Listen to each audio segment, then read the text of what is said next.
up, y'all? What's poppin'? Um, Damn. Can you believe we made it? We have made it here. Um, let's honestly just have a moment of silence to ourselves. If you're here, if you're alive, whether you're watching this or not, um, fact is you've survived some gruesome cycles. Oh my gosh. And you've made it. This is definitely a victory. Every time Venus comes back in Pisces, she hooks up the pure-hearted. She hooks up those she loves, especially those of you who are Venusian ruled. No, I have never done jury duty yet. Good question. I got to check the mail because uh, I sometimes fear that I'll get invited to do jury duty, but because I didn't check the mail, I'll miss it and then go to jail or something like that. But let me not speak that into reality. But yeah, every time Venus comes back around into Pisces, she definitely hooks up those she loves, especially if you're Venusian ruled. And especially, you know, if before she goes into Aries and just smacks the crap up out of people. When Venus goes into Aries, it's a very fun transit, but she be smacking people up. Especially last year, she was smacking up a lot of angels because they were messing around and screwing with people's heads with synchronicities and signs. Shout out to Michael Guardado. That's the bro right there. Shout out to everyone in the chat. I don't know what to tell you guys because this episode is really going to be twin flame heavy. Really twin flame heavy. I even pulled that Ascended Master card. So I would like for you to, and I got the Ace of Wands. It's going down, y'all. It's going down. That's why we're doing this. That's why we're doing this ritual. We're gonna do a ritual to call in your twin flame. I would like for you guys to forget everything you know about it because, some of you are like frustrated. Some of you are like, oh, I don't care about twin flames anymore. This is lame. Like, I could care less about this. I don't know how to feel. And you have to understand we're in a spiritual war. So like dark forces are trying to make this twin flame connection and sacred partner connection as difficult as possible. What you need to remember is that true love does not hurt you. Love does not hurt you. And some of you are too easily put off by difficulty. Too easily put off. So, a little bit of friction happens and you kind of just get really like, Young Savage, why are you trapping so hard? I'm sorry, Tony. Why I'm listening to your mixtape. Ask her how my anyway. Yeah. So when it comes to twin flame love, especially true love, does not hurt. People think that love hurts. No, people who don't know how to love hurt. So please, let's make sure this is, a lot of you have given up on love for some reason when love has done nothing but hook you up. Love has done nothing but inspire your heart. Love has literally done nothing but love you unconditionally. But what the dark forces will do is really put you in a position to, doubt it. Because you deal with your expectations, you deal with energies that are not love, it's infatuation, it's attachment. Many people mistake love for attachment all the time. All the time. Many people mistake infatuation for attachment all the time. Infatuation for love all the time. And so, you see a lot of people who are tired about love. Love can never make you tired. For those of you who are tired of love, for those of you who are tired about relationships, you're not tired of relationships. You're tired of fake connections. You're tired of false love. Love doesn't make you tired. Love invigorates you. Love motivates you to get up. The right relationship motivates you to get up every day. So for those of you who are tired, for those of you who can't deal with this anymore, I ask that you really, you know what I'm saying, be strong, because we're in a spiritual war. Like you can't say that you're woke or spiritual if you're letting minor trivialities like your heart, connections and emotions at that level get to you. When this gets deeper, this is where you need to fight the hardest. For those of you who are willing to fight harder despite disappointments, this is it. Okay. Oh, every one of you has strong egos. Even those of you who think you're humble, every single one of you, myself included, you have strong egos. You're very pretentious. You have expectations. And many of you do not love unconditionally. Like Heidi said, many people are so easily triggered. So it's very easy to turn you off of it. If you have to remember, this is a path. And instead of just saying twin flame, I'm just going to say true love. Like Cascade said, relationships are just about attachments. That's not true. And the reason why I want to highlight Like Cascade's comments, Like Cascade has said, I'm so tired of hearing about relationships. Love just gets in the way. Relationship is about attachments. I'm not singling her out. Thank you, Like Cascade, for being honest, because a lot of people think that way. A lot of people think that way. That's not see, you guys, whoever thinks that way, you guys are kind of like, how do I say it? You got it twisted. This is a perceptual deception. That's the whole thing about Neptune and Pisces. Things are not as clear. You need to have discernment, because true love is not about attachments at all. True love is possible. The dark forces are fogging up with stuff that doesn't work. So you look at true love in the same way, and you start to just say things like love gets in the way. That is not at all the truth. You know what I'm saying? So tired of feeling pressure to have a relationship, like I can't be on my path without it. But that's not true. In order to be in a relationship, you have to walk your path alone. And just like we all say, just like the real ones have always said, you need to focus on your path. You need to focus on you so that the right partner comes along. But I'm not singling out Like Cascade. This is what a lot of people think. So shout out to those of you who still believe in love, like who still are moving forward. Any of you who are looking for love, any of you who are looking for a partner, you don't get it yet. You literally don't get it yet. You're with this partner right now. This is a vibration. And the whole purpose of true love is it's a path. It's a journey. Too many people in this materialistic society want divine love, but they want it in a materialistic way. They want it now. They want it fast. They don't want to go through the process. They don't want to go through the struggle. They want the 10 of cups. But before you get to the 10 of cups, you have to go through the 5 of cups, which is like literal depression, which is literal disappointment. You have to go through the 8 of cups, which is disappointment. People just want it all to be great at once. And I'm sorry, love doesn't work like that. You can be with the perfect person for you. You can be with the perfect person that is meant to be with you, and they will still disappoint you. And some of you don't know about unconditional love. So some of you, once someone disappoints you, you're ready to walk away as if that person's meant to be perfect for you.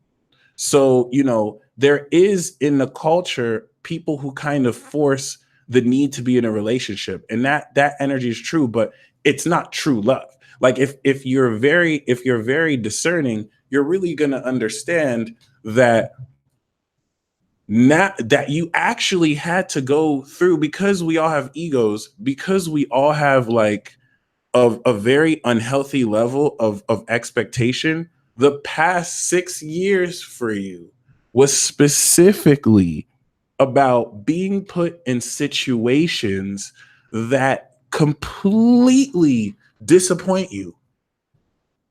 So this is really the remember, Saturn's in Capricorn. This is testing. Saturn in Capricorn wants to know, okay, we're going to test these people. These people say they want true love. We're going to put them through the ringer. We're going to send them people who don't have their best interests so that they can learn discernment in love. We're going to send them people who might be more manipulative. We're going to send them genuine people so that they can also expose their self-sabotage or their shadow qualities, because we always like to point the finger that when something goes wrong in a relationship, it's the other person. But, you know, you're not perfect too. So Saturn was in Libra. That whole filler arc was to let you know, oh, like, this is what the spirit guides did. Oh, twin flame, twin flame, twin flame. It's like that one video where, you know, this mother showed their baby pizza, and then right as they're about to eat the pizza, they put the baby food in the mouth. So like, a lot of you had to go through, some of you don't understand that you had to go through heartbreak. You had to be single for a long time, because many of you don't understand the divine essence of love. Divine love is not bound by time or space. Those of you who are failing at this and not getting it are those of you who are placing expectations to physically manifest a real person in a real context, which is necessary. No one is saying that you should not be practical and go out, but you have to understand that the vibration starts with you. Please comment a fire sign emoji. Shout out to Clementine. Please comment a fire sign emoji if you understand at the core that you're already connected to your twin flame or to your true lover. This is a very important aspect, because at a higher dimension where you're just pure energy, you already connect with this individual. So whether you have seen them, whether you've met them and maybe consciously they don't connect with you, that's irrelevant. Many of you are trying to focus on the material aspect, the lowest plane of this, and force that situation instead of go within and focus on the higher aspect of the connection. And I'm guilty of this myself. So I'm not going to front like I've had this perfectly, but some of you still don't get it. Why? Because you have frustrations. If you're doing this right, you can't really be frustrated because you're tapping and tuning into the energy, and you're not placing expectations on people that come into your life to teach you lessons. Many of you just slap the twin flame label on soulmates that you have powerful compatibility with because you're vulnerable. You have codependency issues. You feel like just because you have like ridiculous synchronicities with somebody, and even some of them say twin, that means they're your twin flame. When dark forces have been finessing so many of you, please hit that like button if you haven't already. Let me give you some hard pills to swallow, guys. Dark forces have been finessing some of you. Some of you guys have no discernment. So you've been made to feel that so many different people were your twin flames, when the whole lesson of that was to stop placing labels on other people and say, this is my that, this is my that. If you're still saying that so and so is your twin flame, you don't know how twin flames work. Okay, like, someone cannot be your twin flame. You and another person are twin flames. Does that make sense? And it's not something that takes place on this physical realm. The twin flame relationship, 404 people are watching this right now, by the way. The twin flame relationship is a relationship and connection. In fact, it's not even a relationship, it's a connection. The twin flame connection is a connection that's, first of all, exclusive to Gemini, and people still don't necessarily accept that. Not Gemini Sun, whether you have Gemini Venus, Moon, Sun, you either have the energy or you're with somebody that has the energy, period.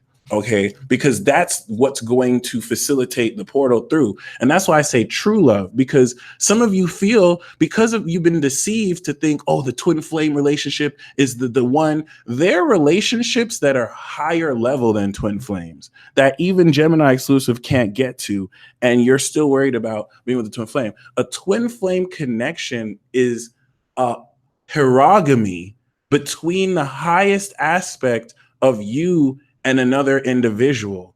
You are just taking part as a human vessel to allow the ultimate version of yourself to come out through the relationship you have with the soulmate.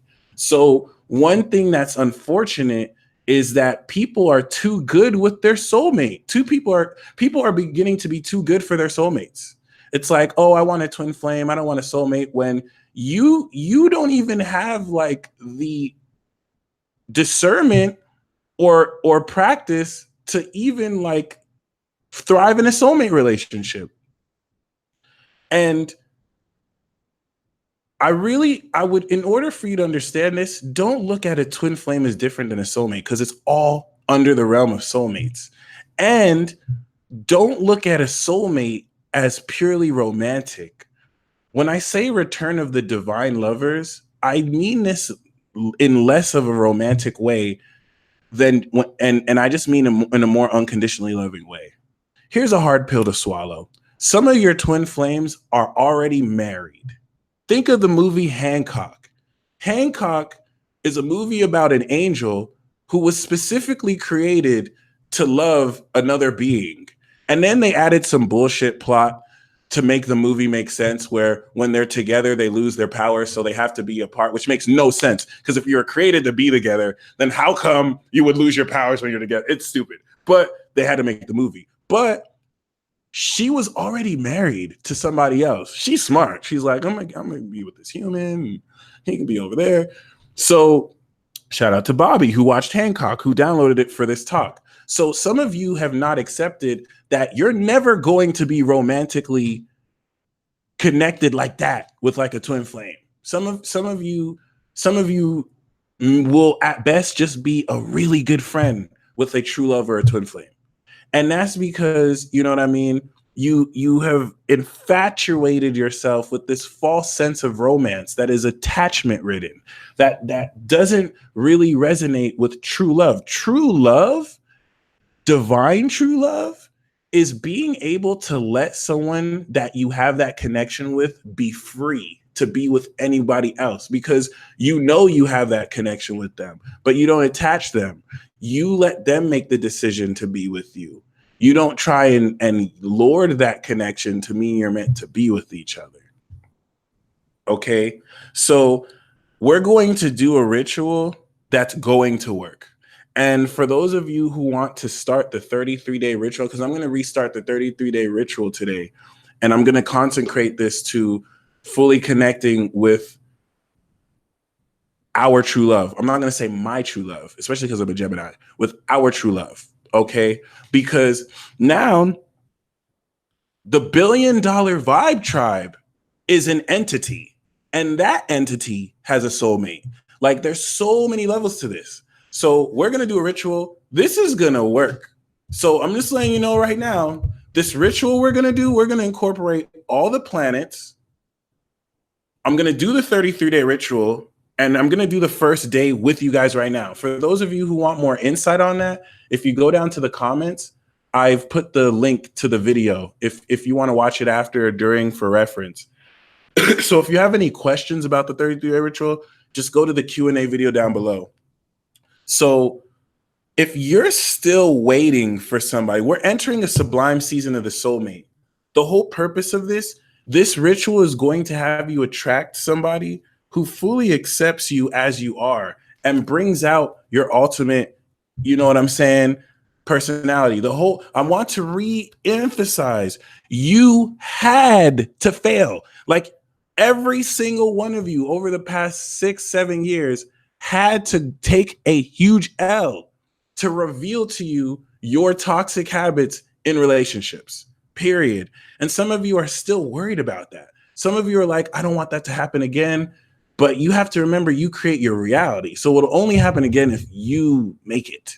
Okay. And I know love makes some of you vulnerable, but I'm just going to bring my cat moon up and say, get over it. Like, dust yourself up and try again. Because some of you are shutting down opportunities to love because you got hurt and you were crying and you were sobbing. I can't believe I got cheated. I can't believe they did me like that. Get over it. Really? People are dying left and right. Do you really think the angels give a goddamn about your petty love trials? And yes, they see it as petty love trials because they see into the potential you have. They literally see how powerful you are. And what do you think they think about you worrying about stuff that you're way more powerful to handle? Seriously, don't play yourself. It is 2019, okay? Back in 2014, you were deceived. Like, you had to think that certain people were a certain person to expose to you your attachments, but we don't need to do that anymore, period. If you are still waiting for somebody to just get it and like you when they have told you they are not feeling you, let it go, period. Like, and like, stop it. Like, it's over. Like stop trying to push stuff. Even if you know that they're so insignificant to you, let it go. Stop trying to force the issue.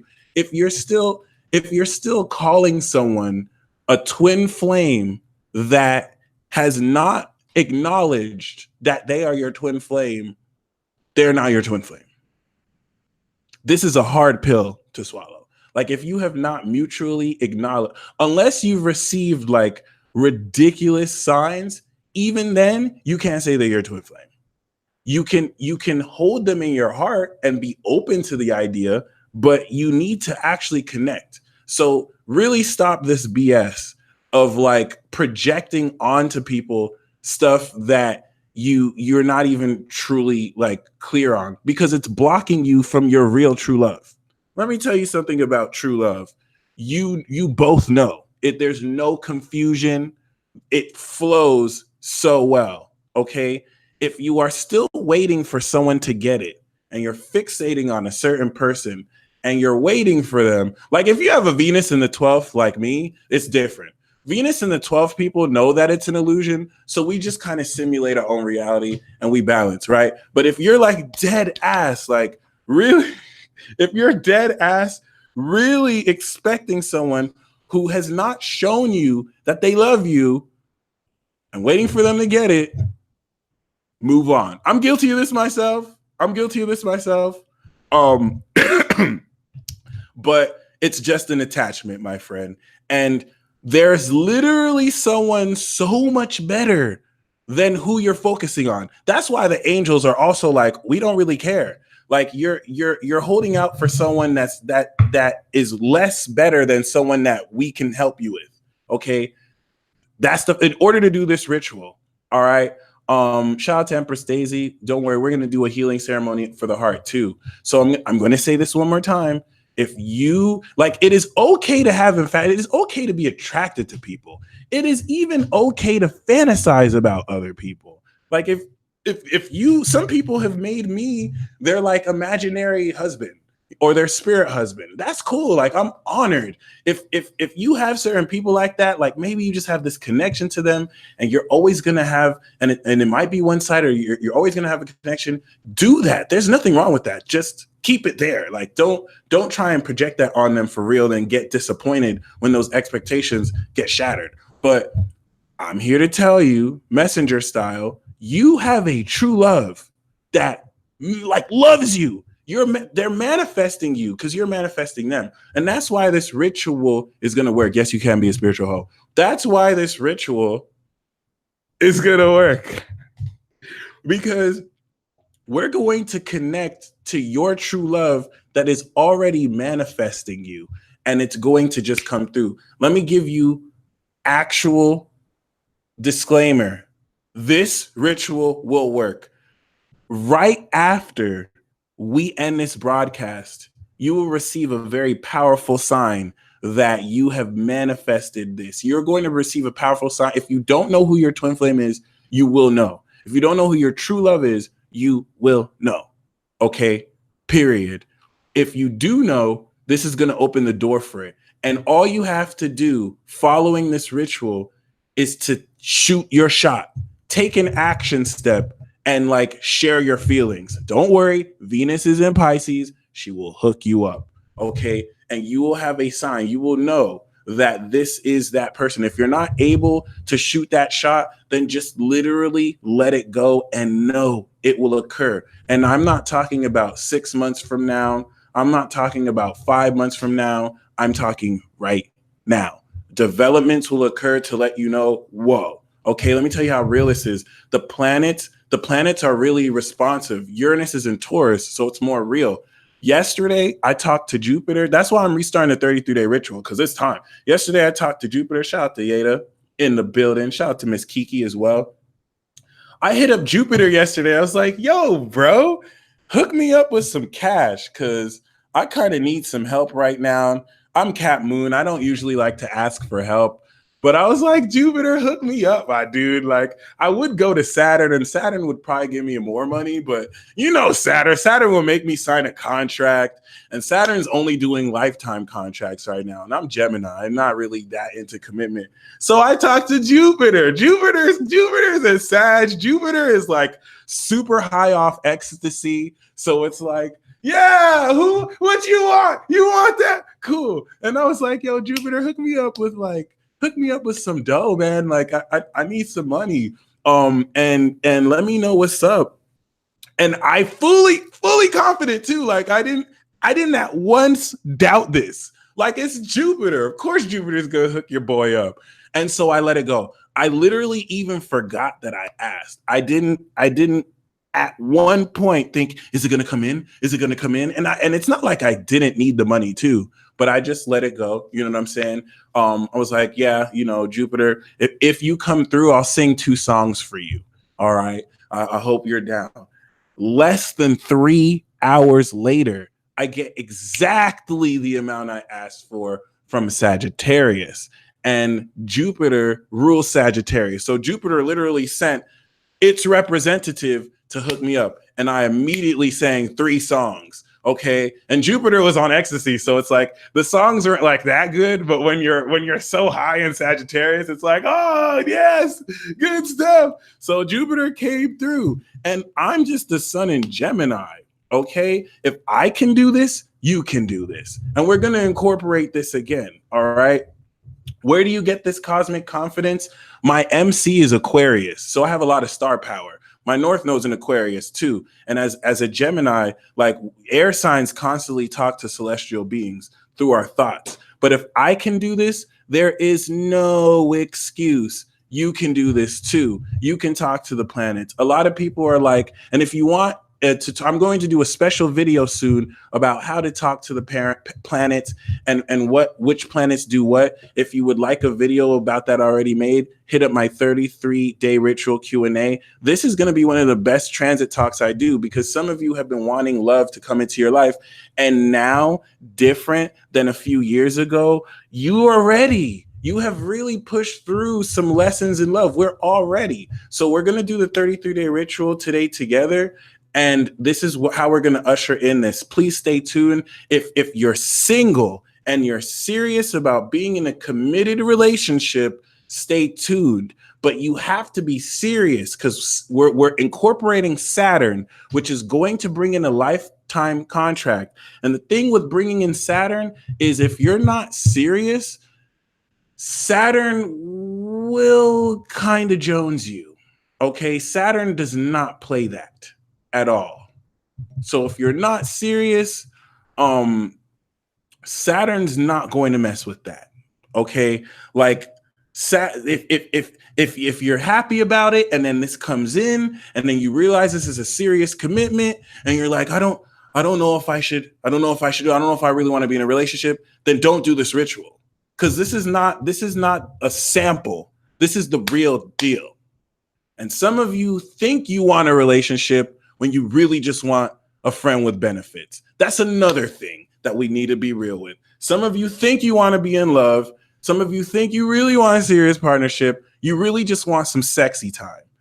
If you want some sexy time, you know, you can buy it. Don't be above that. Or, you can talk to Mars. You could talk to Venus.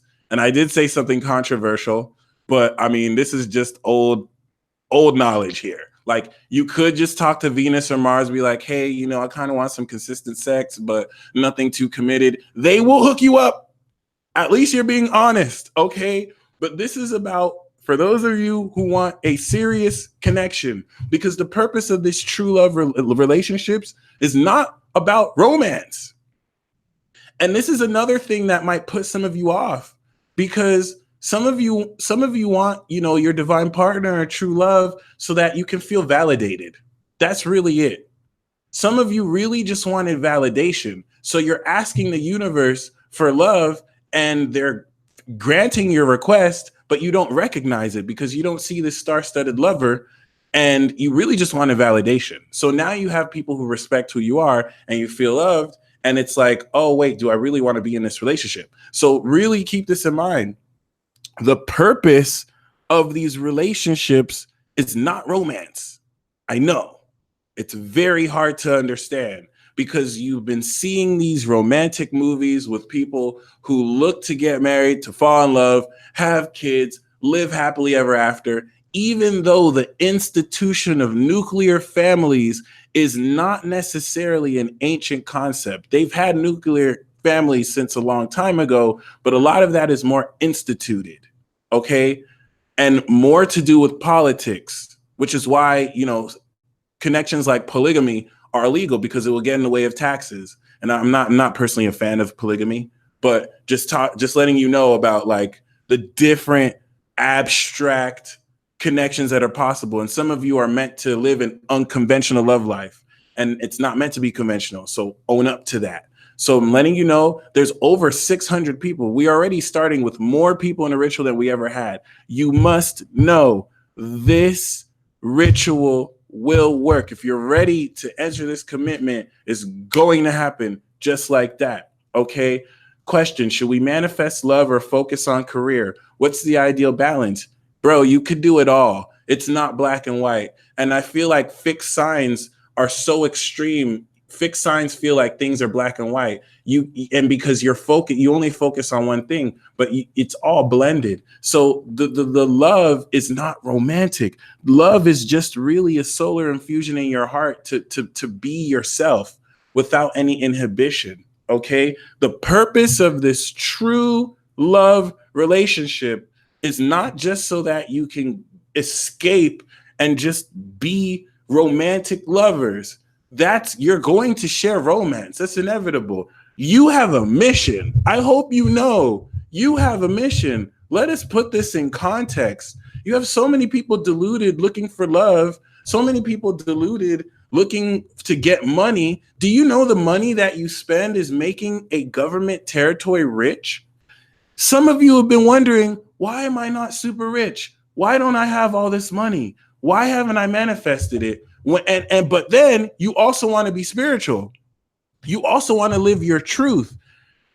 If you were to get all this money, yeah, in the short term, you're entering a illusionary perceptual life of luxury. But what are you really doing? You're making a government territory rich. Your spirit guides are like, I don't think this person knows what they're asking. If we give this person millions of dollars, it's going against, especially if you're Pluto and Scorpio, it's going against the whole notion of you to destroy the system.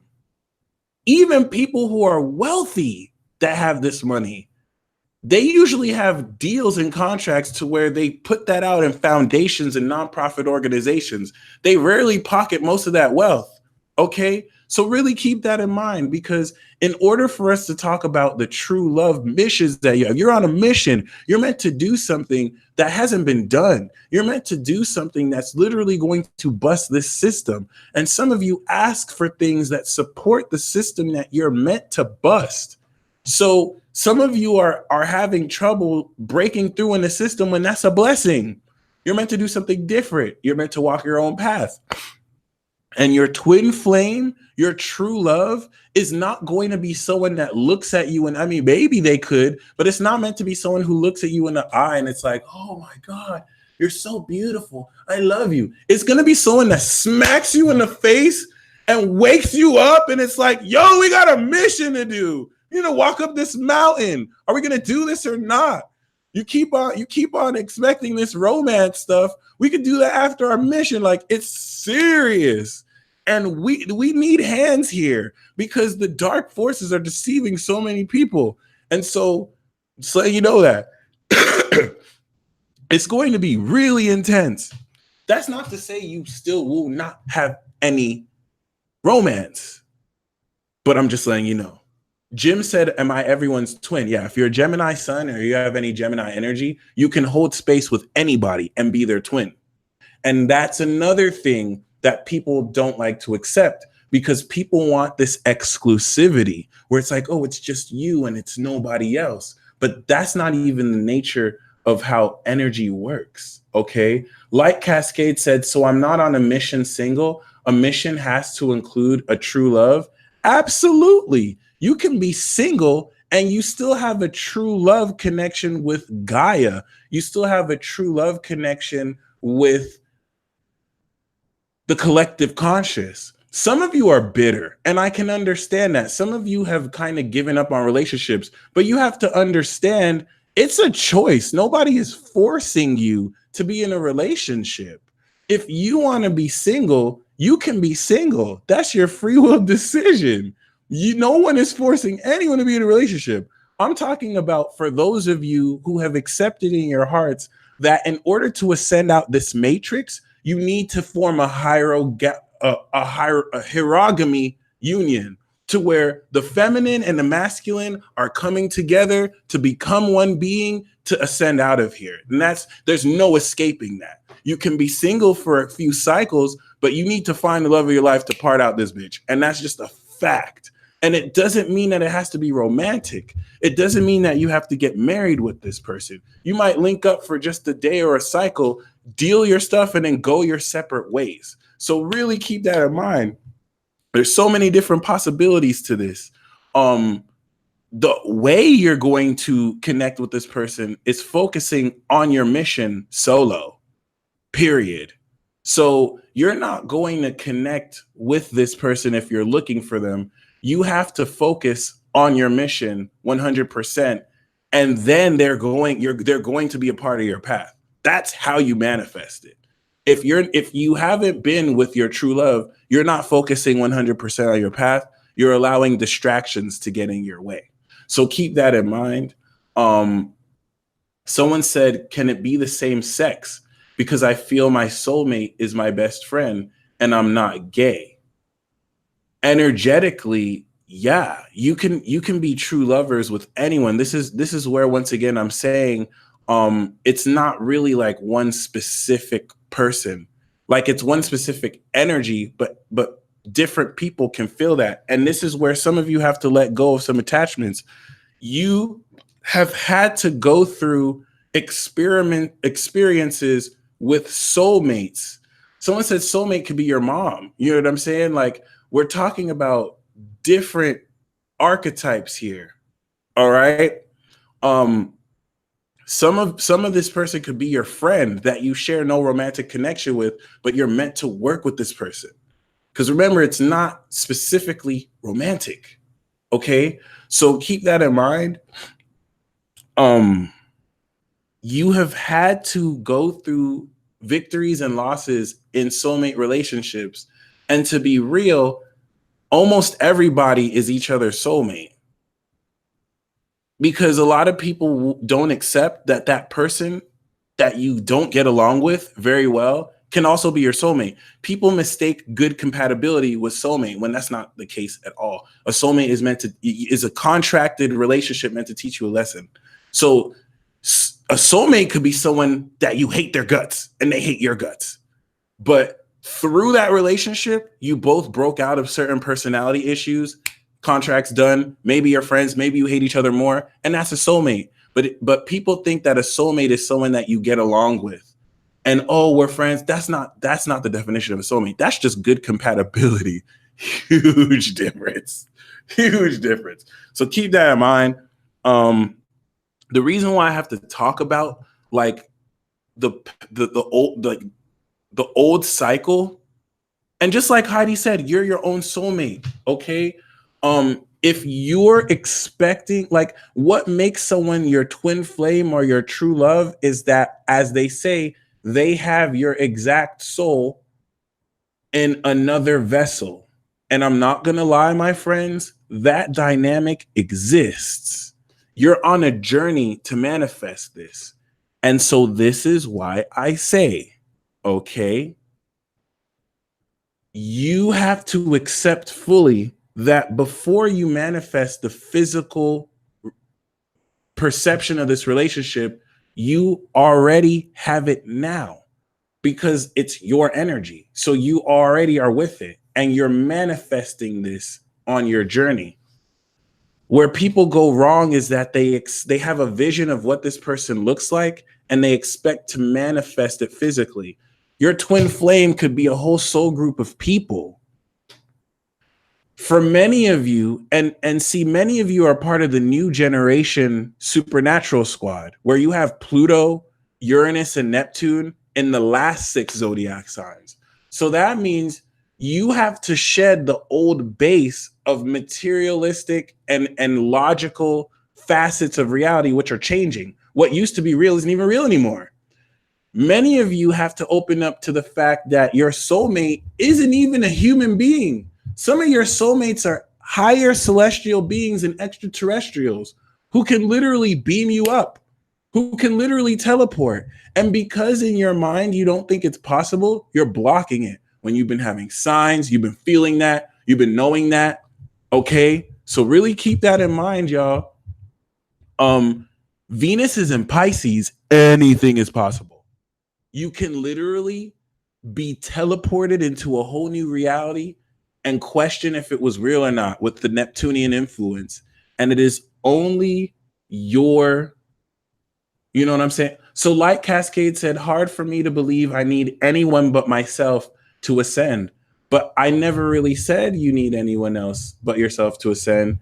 I said that you need to have a higher, you have to have that hierogamy connection, which can be had with yourself. If you think about it, it is yourself, whether reflected through another human being, whether reflected through an aspect of the universe. You know what I'm saying?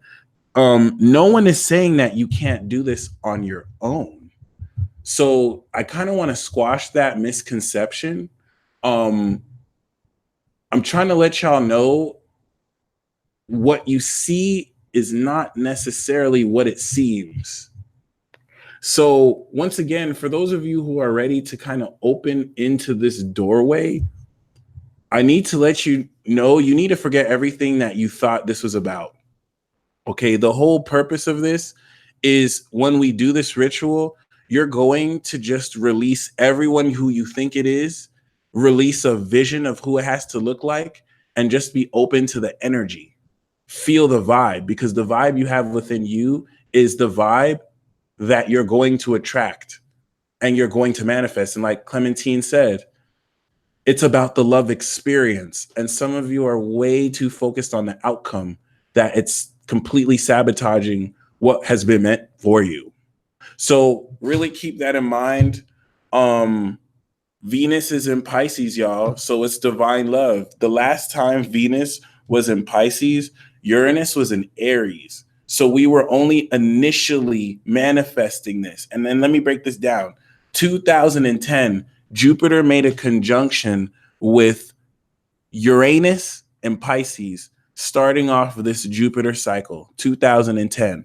That means the initial awareness of divine partnerships was established, and we needed a whole decade, literally, to flesh this out, to manifest the actual character of this, Uranus and Aries. So, you know what I'm saying? Estate Girl said, what do you do if you're already with your twin flame? Well, great question. You can still do this ritual. This is not calling in the person. This is calling in the energy. So once again, Estate Girl, and many people like Estate Girl, you may find after this ritual, that's not your twin flame, that's your soulmate. Because the twin flame is a higher aspect of you. The twin flame relationship is really your higher self and his higher self. So he's not really your twin flame. he's someone that you share a twin flame connection with, but he's really just your soulmate. So keep that in mind. A lot of people are so confused about this twin flame concept. They literally think that a human being is a twin flame, and that's impossible. Like, twin flame relationship takes place on a higher dimension. So all you can do is serve as a vessel conduit for the experience to flow through you. This is why I'm saying just focus on your true love. But to still answer your question, like Estate Girl is with her partner. Estate Girl is with her true love right now. So a ritual like this is going to strengthen that connection. Okay, this is the you're bringing. There we go. Twin flame is a connection. It's not necessarily like a person. And so the rhetoric on this has been like so confusing, where people call other people their twin flames when it's not, it's impossible. Like they could be your soulmate. And in that soulmate context, you can channel twin flame energy, but it's a connection. It's not earthly. It's a higher vibrational construct that, you know, through rhetoric, people have kind of like, it's easier to say that because it applies, but in truth, that's not really what it is. It's just a union. It's a hierogamical union to bring out the ultimate version of yourselves in an effort to ascend. Okay. So keep that in mind. It could even be a planet instead of a person. So other than that, we started this cycle 2011. Uranus and Aries came through. This is where a lot of you started to see the identity of this individual through certain people, certain soulmates. All right. Certain soulmates you're with can channel the twin flame energy. So you can connect with the soulmate and you'll feel that they're your twin flame, and you're not wrong for feeling that, but you're wrong for attaching on that person and saying they're your twin flame, because some soulmates harness and hold the reference point of that energy for you to reflect, to know what it looks like, and to give you that feeling. That was Uranus and Aries, okay? And it was squaring Pluto and Capricorn, and it was having to reveal toxicity, self-sabotage, very, very controversial topics about who am I in this relationship. Well, guess what? Okay, we're in Uranus and Taurus. This is where this becomes real. Okay, this is where this whole dimension and aspect of this higher reality gets made real. Because why? Jupiter is now in Sagittarius, to where we're opening our third eye, and we're all able as a collective to ascend into our higher beings. Many of you, for the first time or for multiple times, are going to be aware simultaneously of this lower dimensional realm and the higher dimensional realm at the same time. Many of you, if you're Pisces, Sagittarius, Libra, you probably have already been doing this, but now this is a new system that's getting this here. Like, so many new concepts that you might just walk in for the first time. So you have to open your mind to different stuff you're not used to. And this is where you're going to start to see how this comes through. Okay. So now, what is different now than it was before? Uranus is in Taurus, where before it was in Aries.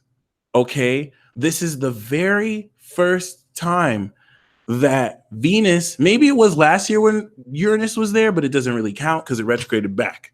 This is the very first time Venus is in, okay? Everyone here is on the twin flame ascension path. So whether you know it or not, everyone here is on the twin flame ascension path. You can't escape it. That's why you came. But just because you're on the twin flame ascension path doesn't mean that you're going to physically manifest a twin flame. And this is where Light Cascade has every right to feel frustrated, because people tell people like Light Cascade, oh, you need to be with a person. No, the twin flame relationship, you can be single your whole life and still be with your twin flame because you're with them now. Like, it is an energetic connection. That's why you see signs and synchronicities. Some of you have soulmates from different worlds. They're not even from this world. And you connect in the dream realm. You connect in the dream realm, and then you go back to your respective worlds. And it's your own false sense of empiricism, thinking that this material reality is the only one that exists, that blocks you. So please, like, there's literally no like rule book on this. And some people have tried to put it in a box and just confused everybody. So keep that in mind. Uranus is now in Taurus. And so the sextile that's happening now is literally going to have you speak this language. And I'm literally, thank God with Victoria, I cannot bother with these labels. Literally, they get in your way. Don't, like, let me tell you what's going to happen. Okay. When we do this ritual, you're going to manifest a powerful soulmate. Any existing connections with people are going to get stronger. And if you're wanting to connect with someone new, it's going to happen. Okay. And if, just like Kali D said, if your twin is with a soulmate right now, by the power of intention, you can manifest for that soulmate to meet his or her twin flame. But you also have to remember, you can manifest a soulmate that is with somebody else and they're meant to be with that person. We're going to do a ritual really soon, but I just need to talk a little bit more about Venus. Many of you are going to manifest a very satisfying relationship with someone who is already married to someone else. And you're probably going to be with another soulmate. So it doesn't mean that you have to romantically get with them. You really can just be their friend. Hard pill to swallow. But your twin flame relationship could be a friendship that you work very closely together, and you help their relationship and they help your relationship. And let me tell you, that's even better.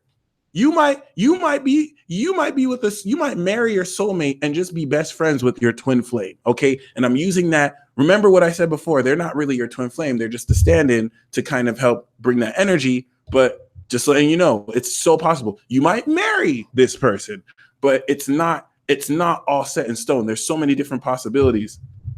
So keep that in mind. Literally, some of your true loves you might not even be romantically interested in, but that connection is there and it's undeniable. And it's not about the romantic connection. It's about the mission. So that's why I'm saying, if you want to succeed in your mission, it's the twin flame connection that's going to help you do this. Okay. Really keep this in mind. Up until now, many of you have had to purify your intent. Saturn had to go through Scorpio to make sure you remember sex is pure, and you can't just be having sex with just anybody. You can't just be yoking your soul with just anybody. So Saturn and Scorpio help purify old attachments. Okay. Thank you, OJC. I'm so glad we have her. The fact that she's here and other Pisces are here is going to make this ritual like Moonbase so powerful. So trust me, this is going to work. Shoot your shot with somebody. Even if when you shoot your shot, they're not fully receptive, you're laying the seed there. Okay. You can't be afraid to tell somebody how you feel, because they might open up about a connection they had with you that they didn't want to just open up and say. Like, the miracles are happening now because we cleared Uranus and Aries. The mistakes that didn't work before will work now. And not mistakes, but what didn't work before could work now. Okay. Keep that in mind.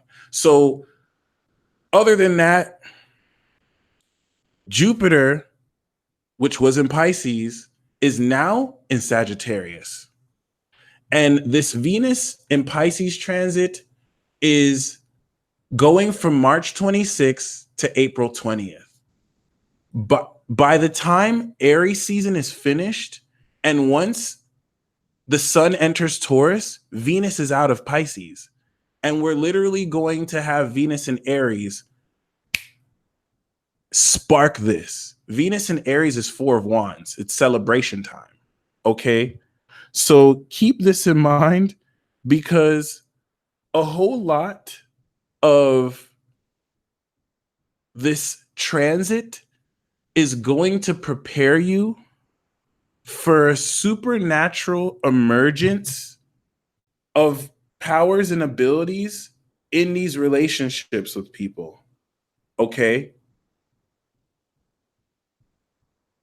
A supernatural emergence in these relationships with people.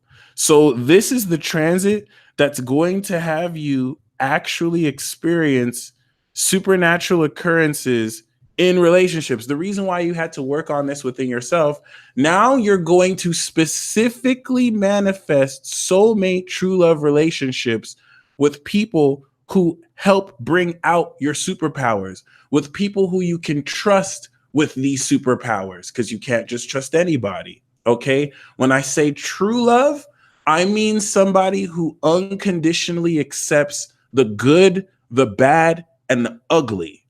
And they don't judge you in an effort to bring you down and tear you apart. They help build you up.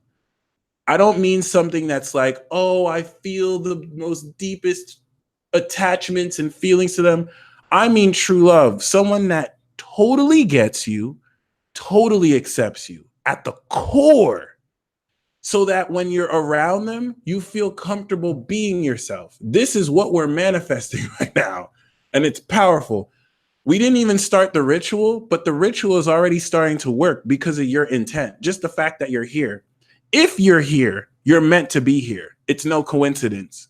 Mercury is sextiling and trining the North Node, and Pluto on the South Node right now is resetting karma. This is what's ending old soul contracts. So some of your true loves have been in soul contracts with other soulmates, and you've seen them with people. Okay. I miss you too, Shakti. Have a safe flight back for sure. All right, have a safe flight back. So this Pluto is going to literally cut this contract off, and they're finally going to be a free agent to find their way to you. How are they going to find their way to you? Because they're manifesting you. They're not going to look for you. They're only going to find their way to you because you're vibrating at your most authentic self. You're not holding it back. You're shining that light. You're focusing on your mission. You're being yourself. So they'll know how to recognize you. It's not because you're looking for people. It's not because you're focusing on, oh, where am I going? We're leaving this to the planets. We're going to incorporate all the planets. Listen, if I can talk to Jupiter and in less than 3 hours, he hooks me up with money I need, please hit that like button if you haven't yet already.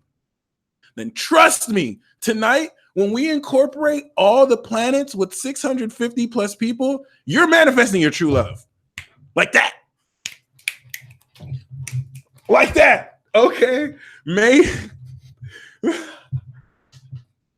15th is going to come along, and Uranus is going, shout out to Cosmic Kotaro. And I'm 28 years old. I'm going to be 29 in June. But I have the spirit of a 7-year-old. Okay. So I'm very childlike. I'm a Gemini. People don't understand that Gemini spirits are not mature. We're very childlike, very adolescent. So my spirit is literally like 7, 8 years old, but my Capricorn moon is like billions of years old. So I have this really weird ass dynamic where I'm like young and old at the same time. But other than that, Uranus is going to be on Venus and fully bring this into form by May 15th. And it starts now because conjunctions start a cycle. And every year, Neptune conjuncts Venus. And the weird ass synchronicities that you have are because of these Venus-Neptune conjunctions. And the Venus-Neptune conjunctions, Mike, can we have the ritual first? Paula West, I can't do the ritual before I explain this because strawberry time, it's kind of true, I'm not gonna lie. I have to explain this first because it's all a part of the ritual. Like the ritual has already started. You just listening to this is part of the ritual. Okay. Everything else is just really more so let's say ceremony and you know whatever has happened. But keep this in mind. You're definitely with the cycles that we've had. And let me tell you something. Neptune is involved. Venus is in Pisces. I need to make sure you guys understand Pisces. The reason why Virgo is analytical and critical and specific, Virgo, there were programmed specific codes that made the software here and the hardware with literal engineering, that's Virgo. It was the imagination of this is Pisces. This is not Venus and Virgo. If this was Venus and Virgo, then we would, and this was all centered around Virgo. Oh, we're 700. We could do this now. If this was all centered around Virgo, then I would be very logical. I'd be very linear.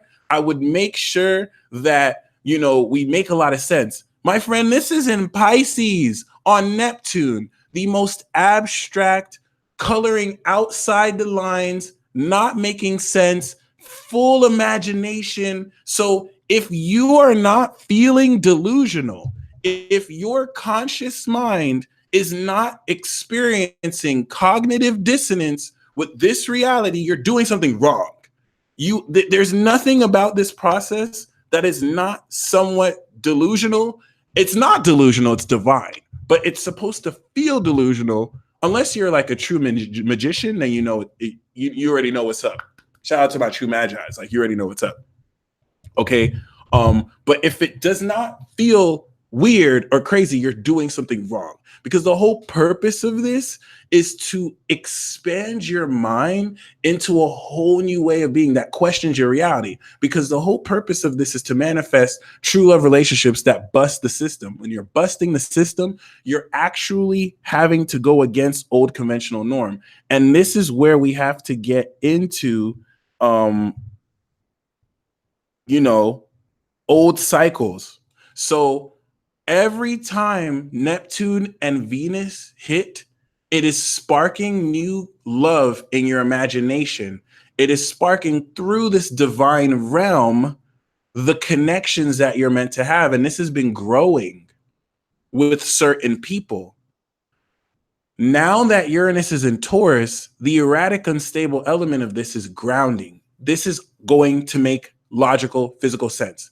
The most crazy, let me tell you an example, for example, okay? I had a synchronicity with somebody. I asked for a clear sign now that Uranus was in Taurus, and they posted this one picture. They posted this one video where on it, it says 44 minutes ago, there's a 4 next to it, right? The word twins is there. And at the very end of the video, they're literal twins there. And let me break down this experience, because this is it. These are the synchronicities. Mercury's on Neptune. So Mercury is showing you the signs in your face. So I manifested a twin flame synchronicity. This woman posted a video with the 44 and the twin there, and at the very end, it was the twin. So the mistake I can make is to mean, oh, that means she's my twin flame. That doesn't mean she's my twin flame. That means her and I share a twin flame connection. And through fostering that connection, I can move forward through this. So see the subtle difference. I'm not projecting on her, oh, you're meant to be with me because I saw that sign. That means we're twin flames. I may have made that mistake in the past, but it's very important to make that distinction, because this twin flame energy is all around you. Keep that in mind. And 44 is a personal number for me. It doesn't have to be your specific twin flame number. Your twin flame number could be something different, something that you program to your subconscious. It's nothing really mystical, really. But keep that in mind, okay? Once again, now that Venus is coming back to Neptune, this is the first time Venus is conjuncting Neptune this far into the second decan with Mercury. So 10 years worth of synchronicities, 10 years worth of signs are coming together. You're going to make sense of it. Why? Because Jupiter is squaring it in Sagittarius, and you're going to see the full meaning, literally. Okay? It's all going to make sense. And the way to tap into this with this ritual that we're going to do right now is to release all expectation of how it's supposed to look, who it's supposed to be with. Some of you are going to manifest an individual who you probably didn't think you had that connection with, or someone totally different. So a lot of you are going to be like, wow, I thought this was my twin flame the whole time, when this is the soulmate I'm meant to experience this connection with. Some of you might be with the exact same person, but an energy within them just shifts and they start to connect on a much higher vibe that's equal to your level. So really keep that super in mind, okay? Your beliefs about twin flames are going to be totally challenged, and you need to just keep an open mind, okay? And here's another hard pill to swallow, okay? Some of your soulmates might be ugly. I'm not gonna lie. Beauty is in the eye of the beholder. Some of your soulmates are gonna be people who they're not your type physically. Like they're not really the type of people who you would look at physically. But when you actually get to know them, you'll realize that who they are on the inside turns you on incredibly. And that all you had to do was actually get to know them and realize, wow, once I look past my superficial ass ego and get to know this person's soul, damn, they're actually not ugly. They're actually really beautiful now that I can see them for real, instead of just focusing on their surface appearance. Okay. But I'm just gonna keep that in mind. And some of you are so pissed because the universe keeps on sending you synchronicities with a certain person. And it's like, damn, I don't want it to be this person. This person ain't even my type. This person's not really the most beautiful. And meanwhile, you're looking at someone who looks super beautiful that you don't know, and you're ignoring someone who adores you and adores. Okay, but I'm not gonna lie. The universe is not shiesty. Like, you don't have to worry about that. You're going to be with someone beautiful, whether they're beautiful on the outside, inside, or both. Really keep that in mind. Rain Dawson, I guess I'm not ready. See? Shout out to Rain being patient. Shout out to Rain being honest. I respect that. Some of you are like, oh no, I'm good. I feel you. I feel you. My soul is like that too. The universe is gonna do that with me, but realized I'm so stubborn that I'll be like, no, I'm gonna be single then. If you gonna play me like this, I'm good. I'm good. So it is what it is. We're gonna start this ritual now. I want you all to start to take a deep breath in. Honestly, even if you don't take part of it, even if you're just present, this will work. Because when we're talking about Piscean energy, a lot of this is unconscious. Your unconscious subconscious is in some cases more genius than you are, because you're talking about a part of yourself that has the intelligence to direct cells towards portions of your body, to make sure you're breathing, to make sure that your nerves work. You don't consciously do this. It's magic. You don't, science can explain it, but let's be real, it's magic. You do not consciously direct air flow to your lungs. It's all unconscious. And your unconscious is also the reason why you stumbled on here, unless you knew that this was going to happen, and then, kudos. So keep this in mind. There's a reason why we have more people here now than we've ever had doing this, because ultimately y'all want to be with your true loves. This is the return of the divine lovers. Okay. We represent a soul group of people who are going to connect with soulmates in order to do our mission. And I don't mean like romantic soulmates. They could be romantic. They could be partners, friends, parents, siblings. It's going to be a whole team, a whole tribe. So we've already manifested each other. Don't look too far. Your soulmate could be in this live chat. I got you. The angel clan got you. It's all good. Now keep this in mind. If you're a Libra, if you're Aquarius, if you're a Gemini, especially sun, but moon and rising, more sun and moon, the air signs are governed with bringing people together. Water signs are governed with purifying people to get ready for it, but it's the air signs that govern relationships and bringing people together. So, of course, I'm fulfilling my role, helping bring people together and do rituals, right? But keep this in mind, because Libras are directly bringing people together. Aquariuses are directly assigning what templates of people come together. So keep that in mind. I'm going to give you the itinerary of this ritual. Now, right now, as we speak, if any of you want to bring out a piece of paper to write down anything, if any of you want to do any burning, I have this right here, humble, and we're just going to bring in the energy of peace, and we're just going to set the intention to bring in this true love. So what we're going to do is, so you can be doing your own ritual in the background. If we have any Reiki masters here, please begin by healing everyone in the live chat. Everyone in the live chat, please set the intention to receive healing, and don't worry about any malicious intent. I already came with some ascended masters.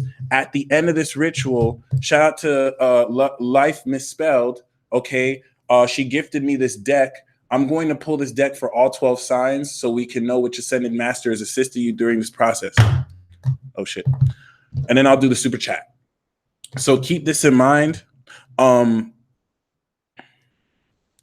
going to start this off. We're going to breathe down to our diaphragm. We're going to ground. We're going to connect all our energies in the live chat together. Once we connect all 700 plus of us, our energy will be super exponentially manifested. Okay. Then we're going to start the 33-day ritual. We're going to heal ourselves for a few minutes. Okay. We're going to go the whole 5 minutes. All right. And as we're healing ourselves, because our energy is connected, we're healing each other. And it's going to be powerful. Okay. After that, we're going to do the next part of the 33-day ritual for day 1. And we're going to call in all of the planets. And we're going to all make the intention towards all of the planets in this solar system, okay, to bring us our divine partner, all right, to help us realize who this is and to help push us in the single-minded focus we need to do to align ourselves so that they can manifest us. This is where we're doing this different, okay? We are not manifesting our divine partner. We're going to summon the planets so that they can manifest us. This is a little bit different, so a bit reverse, okay? Once again, we're going to have your partner manifest you because what you seek is seeking you. And I really want you to experience this. I promise you, after we do this, okay, we're going to release the energy. We're going to bid adieu to the planets. We're going to release the energy as a collective. I'm going to pull the cards. I'm going to do super chat. And once I end this broadcast, you will immediately manifest it. You will immediately manifest a sign that will let you know the direction you want to take so that they can manifest you. I'm going to be real. Some of you already know who this person is. Some of you have an inkling. Some of you have an idea. Okay. And you want to shoot your shot. That's the action step. And it doesn't mean that it'll work now, but because you laid that seed, things could open up later. It's very important now that you do this. And just keep that in mind. It's not about them saying yes. It's about you expressing your heart and not keeping it trapped in. It's not about them saying, oh, hey, I like you too. They might be like, hey, I really appreciate that. I don't have the same feelings for you, but I really honor that you said that. It's about you freeing your heart and expressing that. Okay, perfect. Only other thing I have to say is shout out to Astro Phoenix who pulled gold, brown, and red cards. Amen. That's what's up. Venus is going to be conjunct Neptune 4 days after the new moon on the 9th of April, 8th and 9th of April. This is a divine realization of love and worth. And it's initializing divine magic love as a cycle. This is where shit's going to get like supernatural. And you're going to be manifesting crazy synchronicities real time with people to where you both can't deny it. You're both seeing it. And it's going to get lit. Okay. And Venus is squaring Mars right now. So you're going to be changing your perception on how magical love truly is and how to incorporate it into, I feel you, Lucy, relationships with others. You're speaking it into existence, even if you don't fully see it or understand it yet. So keep this in mind. If any of you are feeling pressure that you're being delusional or you're being weird, that's a dark force agent. Don't even pay attention to that. You are literally under no preoccupation to be literal right now, because the whole guise and metaphysics of what's real, what's right, what's real is being completely changed. Pluto's in Cap. Like, nothing's supposed to really make sense right now. So all that means is you don't need to worry so much about what the literal real thing is. There's nothing in Virgo. There's nothing in Virgo. There's nothing in Virgo. There's nothing. So don't worry about being so real. Focus on your imagination. Be abstract. Don't make sense. Like, literally, if you want the intention for your soulmate to fly down on a fucking flying unicorn with a horn on the horse's head and it's just playing a guitar, you need to manifest that. If that's what you want, if that's what your heart wants, you need to focus on that. And some of you are blocking yourself because your heart is like, this is what you feel strongly, but your mind is lying to yourself and saying that that's not possible, when anything is possible. You must truly embrace anything is possible. If I can just ask a planet light years away, wait, you're going to say it's a coincidence? If I can talk to a planet light years away to send me money and it sends me a Sagittarius that I have an amazing reading with to do this, you can manifest a unicorn, a Chippendales dancer, playing a ukulele, flying down on a unicorn, serenading you. Embrace fantasy, because Venus is exalted here for this reason. Maybe it might not really manifest like that, but you just need to embrace that intent. Okay, trust me. Shout out to Cast Space in the building. Okay, so really keep that in mind. And because Mars is going to be in Gemini, there could be a lot of confusion. Don't be turned off by the confusion.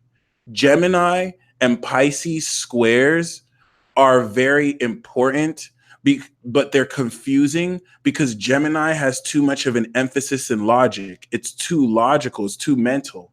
So you're going to be feeling stuff that you don't logically make sense of. But Gemini has to subdue itself to Pisces, not the other way around. Pisces does not subdue itself to conventional logic. Okay? Gemini, yeah, you're going to have what logically seems right, but you have to subdue it to the Pisces fantasy, to not placing attachments and expectations on the fantasy being real, but you're allowing yourself to just go with that flow. So while Mars is in Gemini, you're going to be changing your perception because you're going to be taking action off of synchronicities and divine feelings that you feel to your bone, but don't make the most sense. And don't allow yourself to get discouraged. Don't allow yourself to be confused. Go with that flow. It's going to be challenging for some of you, but it is what it is. If you call in the planet, you get everyone in on it. Get everyone on it if you want. And now it's time to do this.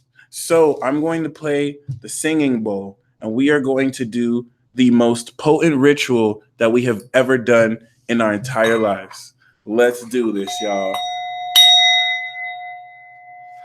I would like for you to breathe down to your diaphragm. Please hit that like button if you haven't yet already. Breathe down to your diaphragm. Satisfaction. And breathe out gratitude. Some of you, myself included, have done some of the stupidest things when it comes to relationships. Some of you have made the dumbest mistakes. Congratulations. Because you've made those mistakes, you can manifest this relationship because you have made yourself conscious of what the hell not to do and why it's wrong. It's important to know why it's wrong. And some of you have had to do this. Okay? So keep that in mind. And now that you have done this, you can forgive yourself and move on. We are starting this ritual. Okay? Let it go. Breathe in satisfaction. Breathe out gratitude. Okay? Breathe in satisfaction. Breathe out gratitude. I'm 100% sober right now, by the way. I've not smoked any weed. I'm doing a ceremony at the end of the week, so I kind of can't do any substances. I can't even eat meat. Like, it's crazy. I have to follow this diet. But other than that, as you breathe in satisfaction, I want you to feel the joy. Feel the joy that comes with connecting with different soulmates that connect with you at an unconditional level. What does that feel like? Breathe it in. Breathe in that joy and breathe out gratitude. Okay, it's very important that you breathe this in.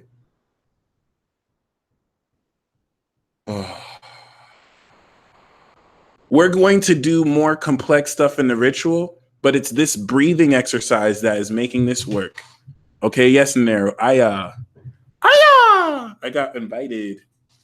And while I'm doing it, Pluto and the South Node are going to be dead conjunct my moon. So it's really been nice knowing you. All right. Other than that,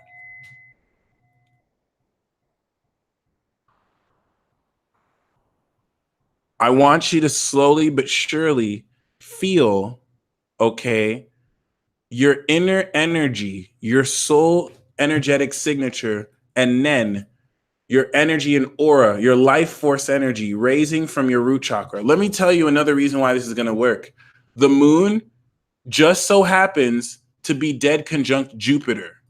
Do you think it's a coincidence that as 785 people are watching now, the moon is dead conjunct Jupiter? This is like winning the lottery, guys. You are going to manifest miracles tonight, tomorrow, and next tomorrow. So really, really clap for yourself. Really clap for yourself for making this work. Okay. I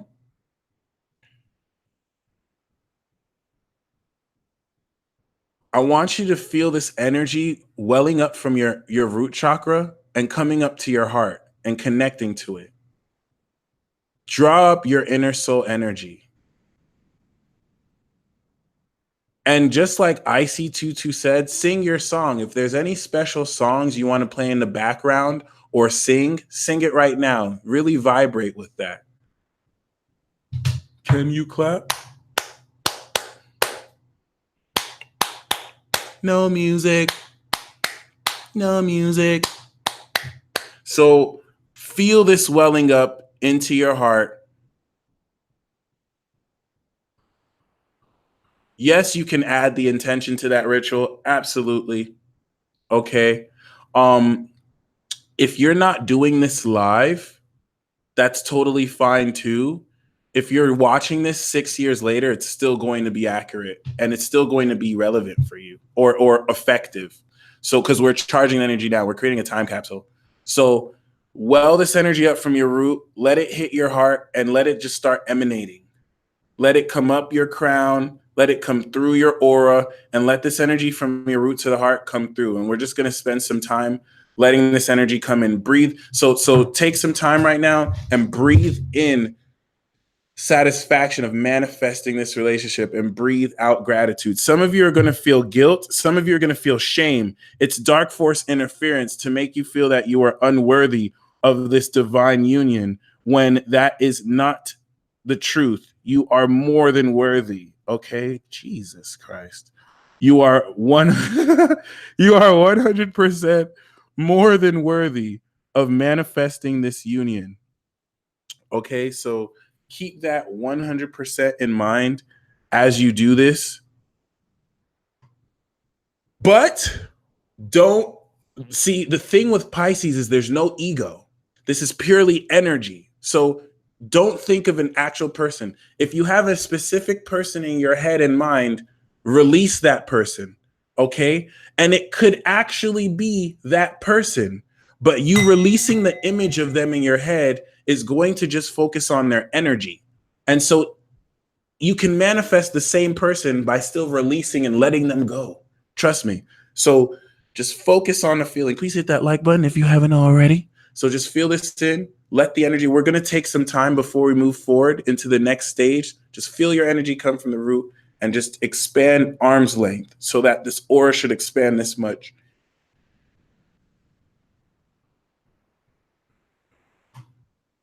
When you're doing this right, you should start to feel relaxed and just very at peace. You can also breathe in Neptune, Venus, and Mercury coming down your crown to your heart and breathing out gratitude as well. If you want to do the extra credit version.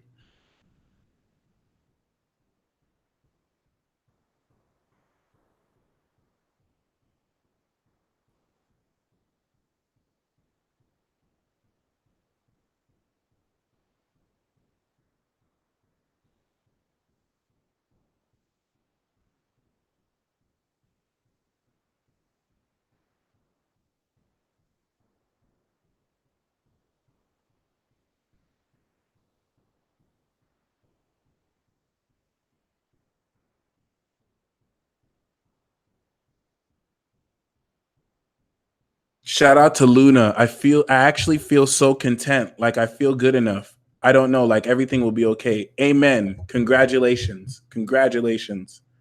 Um,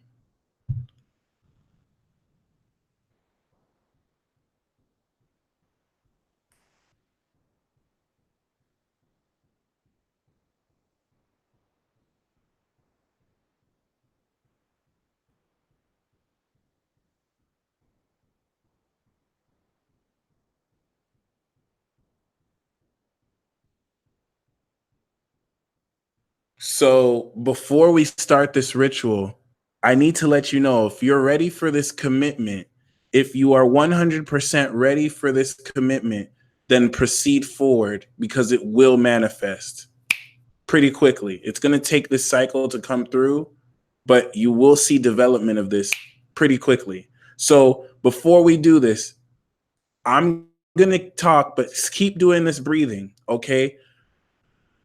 Some of you need to stop playing yourself. You are worthy of divine love. There are billions of people here. You are going to your divine partner who is going to manifest you is someone who is unconditionally committed to you. They love you for you.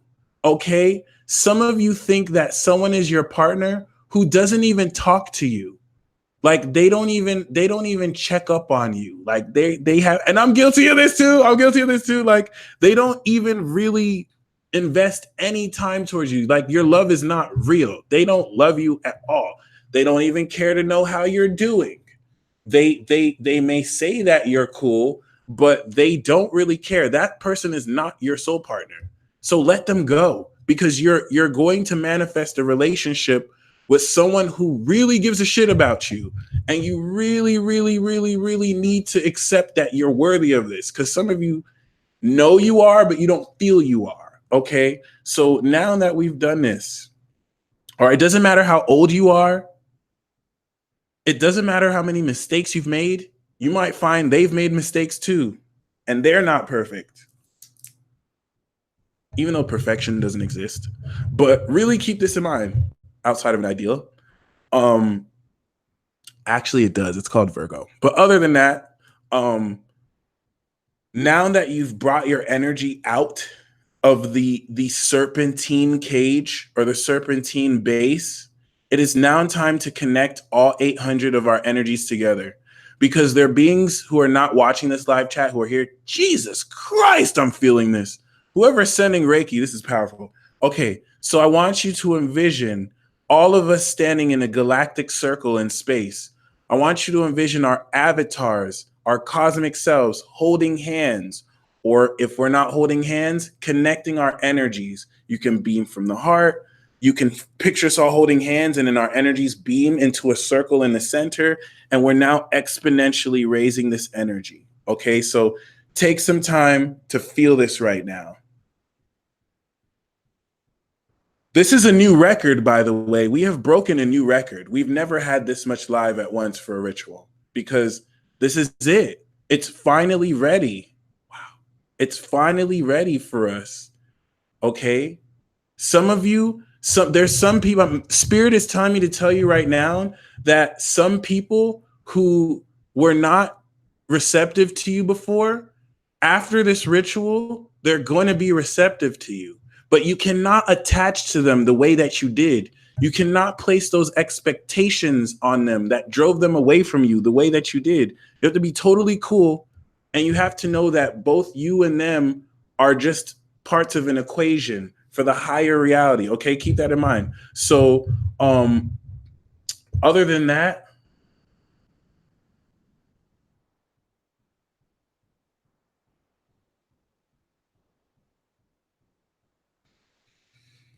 can you guys feel that? Once we connected our energy, my body is vibrating. We're connecting our energy. This is huge. This is huge. Now that we've connected our energy, our intent is exponential. Okay? Almost specifically, I want to say at this point, 800 to the 12th power. 800 to the 12th power because of 12 zodiac signs. And that's not specific. That's just like an analogy. It's just an idea. But that's like a lot. Oh my God. It's like, wow. So keep that in mind. Can you guys feel this energy?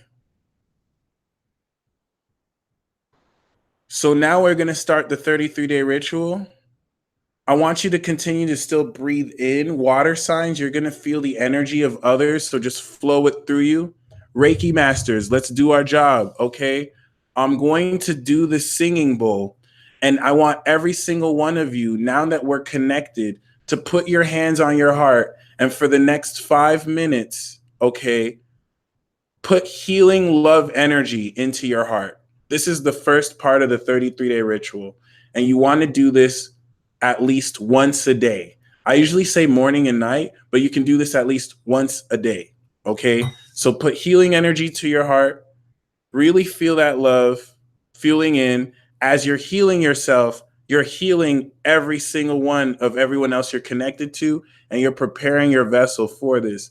Put the intention to manifest this partnership and have your partner manifest you. Okay. Please hit that like button if you haven't hit it already.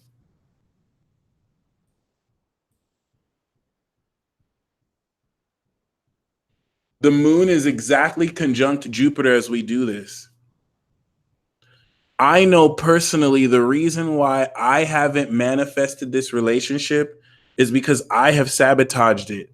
I have gone in the way of it coming together. And if I'm powerful enough to block this, then we are powerful enough to make this happen. So, other than that,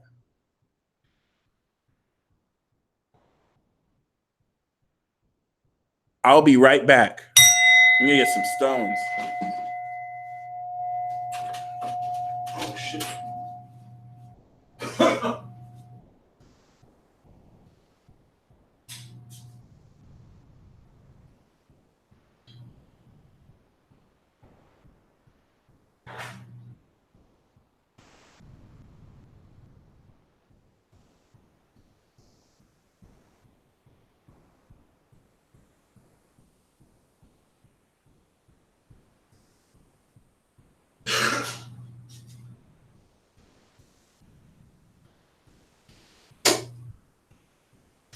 So, as you guys are doing this healing for the next 4 minutes, shout out to Amber Scott and Christine hooking your boy up with the tools. I'm going to be playing this healing singing bowl energy, and I want you to just take in these vibes. Me lying to sage.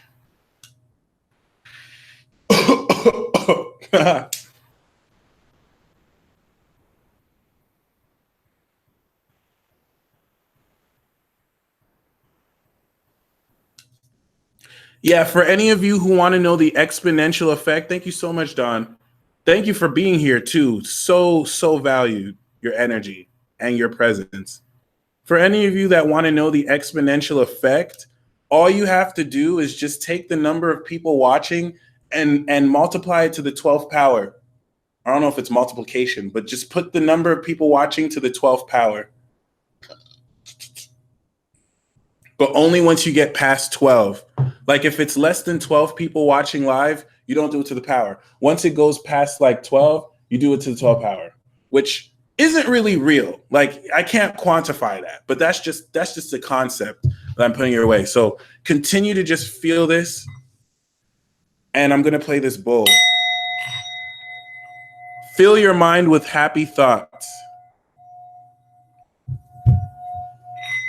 And I want you to visualize how you feel. Thank you, John. And thank you, Jay Powers. The visualization with the moon on Jupiter is going to activate this.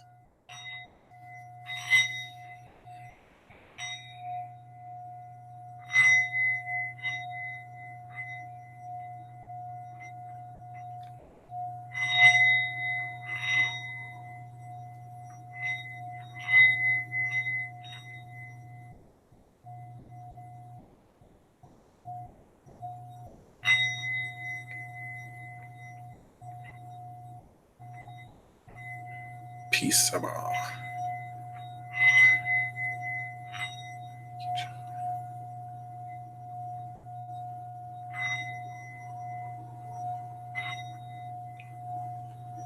Thank you to whoever gifted this to me. I don't know exactly who, but someone sent me this singing bowl in my P.O. box. Thank you so much. Very, very much appreciated.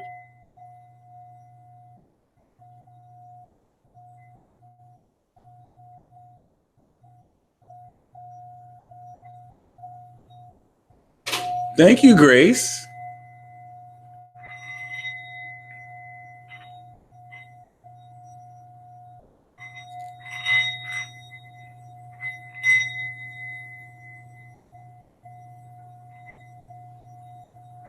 Shout out to Mercedes, who senses the twin flame vibration.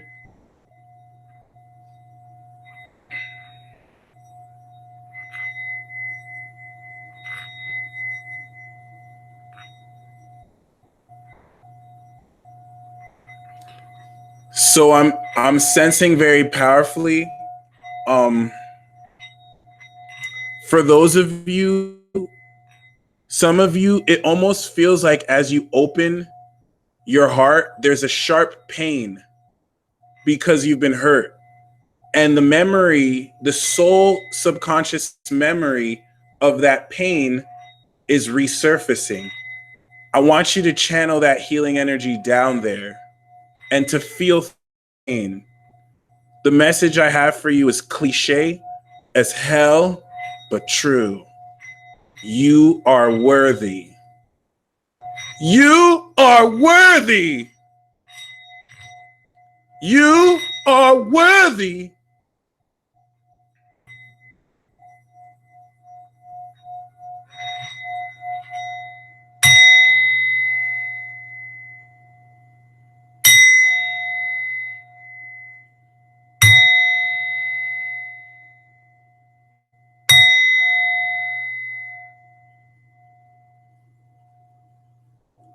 Wow.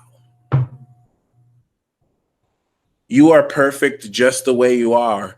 Some of you have quirky personalities that make you feel misunderstood. And to be honest, just because you might come off as weird doesn't mean that there's something wrong with you. And the partner you're going to manifest is genuinely going to love you for you. So it's okay, beloved. Like that weird habit you do, binge watching anime at like 5 a.m. as you eat marshmallows and broccoli that people think is weird. Your partner is going to think it's weird too, or not, but they're still going to accept you. They're not going to judge you irrationally for it. And your weirdness is going to complement each other.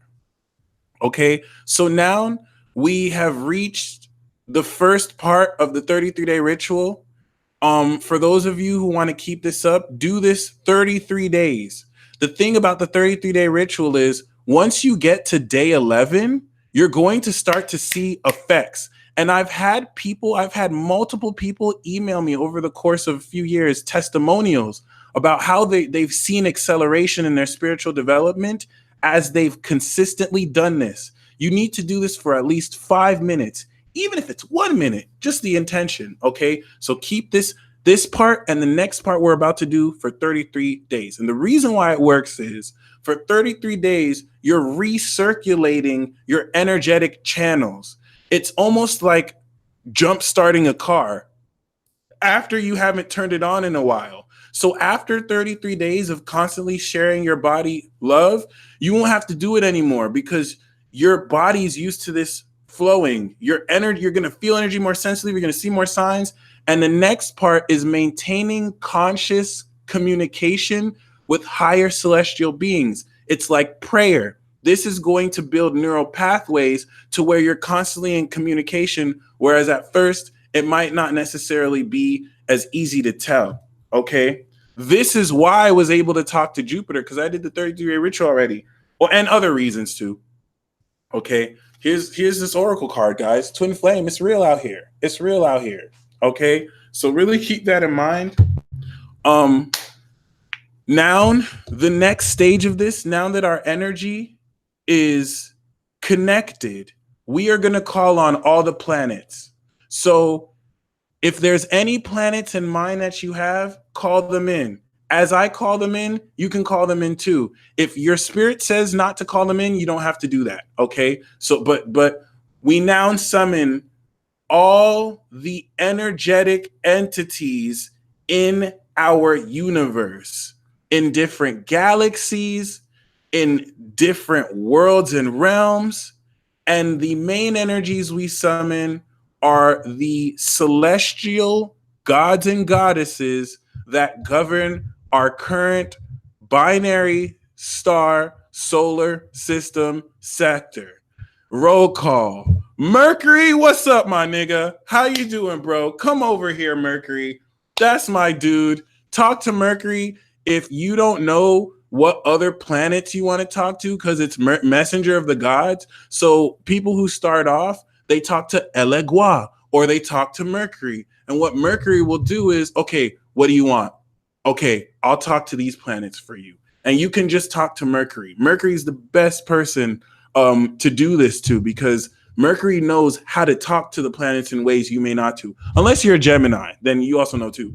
Other than that, Venus, my boo, what's poppin'? You dramatic, you drama starter. You, I'm just going to create drama so people can pay me money and focus on me. We love you, Venus. We love you, Jesus Christ. Okay. What's up, Venus? We summon you. Mars, what's poppin'? Okay, we summon you too. We gonna have Saturn and Jupiter, so don't start a fight out here. All right, nah, Taurus is chill. Mars is in Taurus, so it's chill right now. We summon Mars. We summon Jupiter. Jupiter, thank you for bringing your benevolence. And the key here is to talk to them like they're real people. Some people are like, some of you are trying to make this too literal and rules. There's no rules to this. Like, don't worry about what to talk about, what planet. Saturn is not traditionally a planet of love. If you want to talk about love or romance or sexuality, talk to Venus. But if you're cool with Saturn, you can talk to Saturn about love. You can talk to Pluto about love. Wherever your spirit draws you to, talk to them. It's going to be different on different days. Maybe Saturn might be not trying to talk to anyone because it's going through a very tough retrograde and it's just going to give you attitude. Okay. So keep that in mind. Like, there's no rules to this shit. You define how you command these cosmic energies, and you can come up with your own unique system based on your energies. What's up, Jupiter? Jupiter is the star of this right now because the moon is there. We call in the moon the Earth's moon. We call in all 15 of Neptune's moons. We call in all the moons of all the planets. We call in Saturn, Big Papa Saturn. What's good? Appreciate you coming through. We call in Neptune.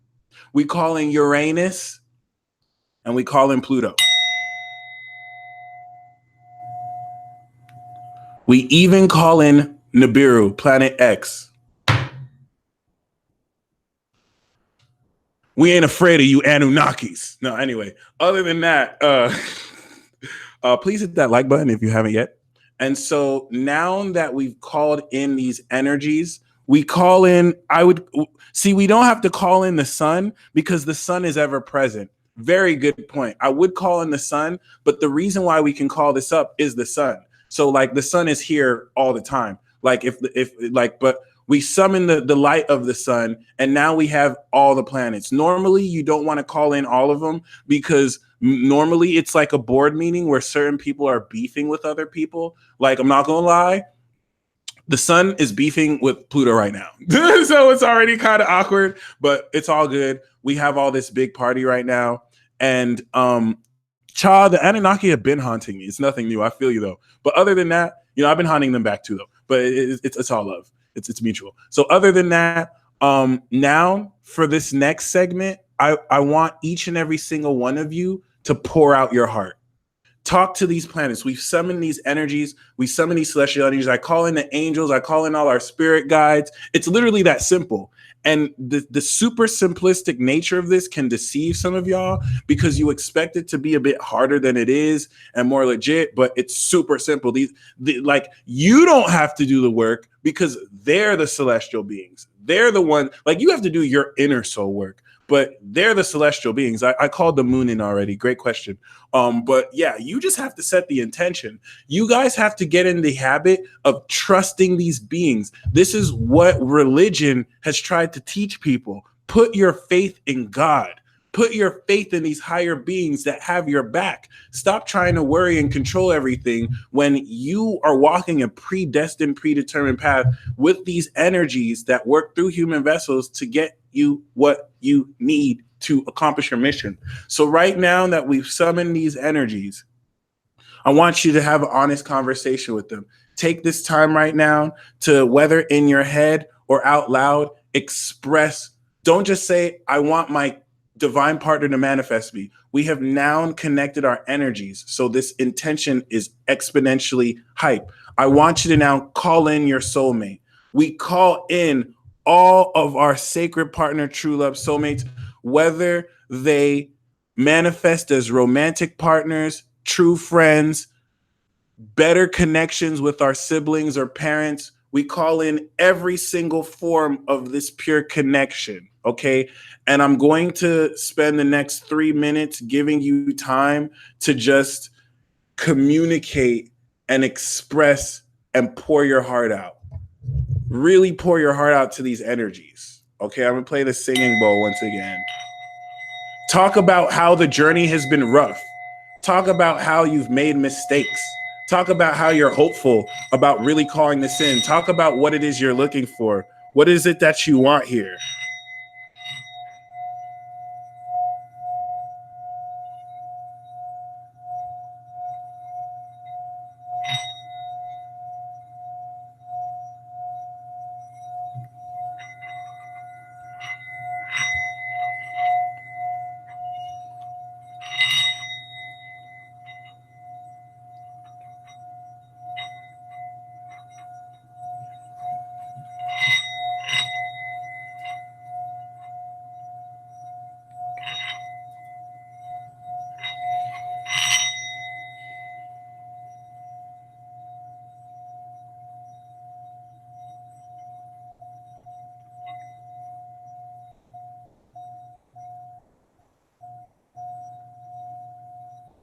We still have 3 minutes, so if you want to cry, really talk to these energies like they're here because they're real.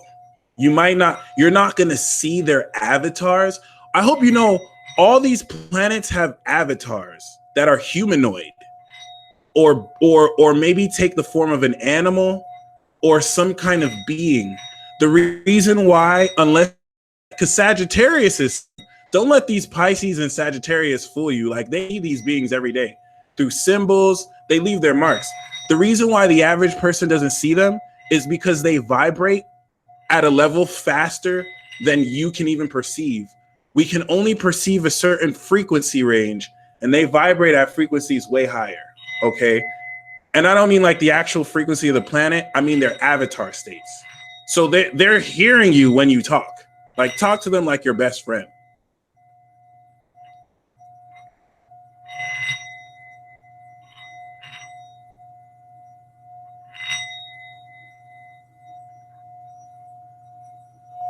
Old gods versus new gods. Facts.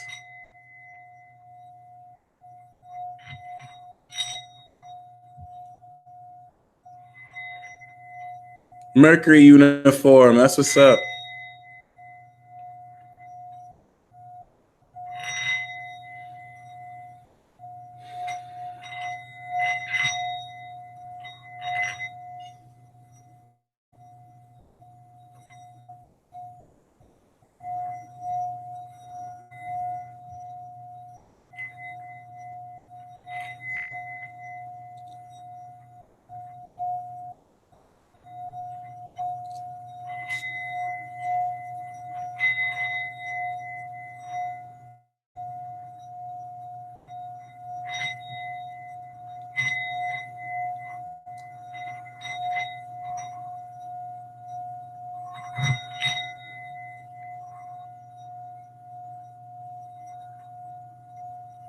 Sherby, if you don't want to talk, there's nothing you have to say. I didn't say any words because I'm speaking with my heart.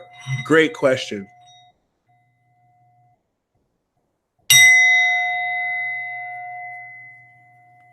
Whoop. All right. So please hit that like button if you haven't hit that like already. And I think this is the most likes we've ever had. We've broken a record. So that's a sign in of itself. But that makes sense because the moon is on Jupiter. So there you go. This is a miracle. The fact that we're doing this now is a huge deal. So we now collectively, we're going to take 10 breaths together. Now that our energy is together, we're going to close this ritual. We're going to take in 10 breaths. Literally got the star card. Like it's going down, y'all. This is literally like the twin flame card. Twin flame recognition. So, sorry. We're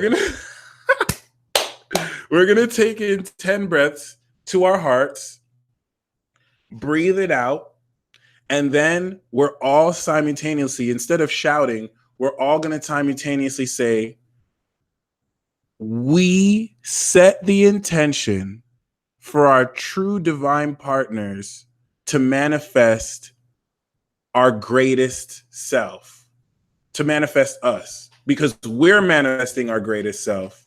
So they're going to manifest that, and it's now equal. Okay, so keep that in mind. Dude, literally split the deck, got the Page of Cups. This is new love, new romance. This is literally saying shoot your shot too. And really just be romantic instead of like, expect it to be somebody. But other than that, you're going to take in 10 breaths. As you take in the breath, channel the moon and Jupiter coming down your crown to your heart. Breathe out gratitude. We'll do it for 10 times. And then we're all going to say together, we set the intention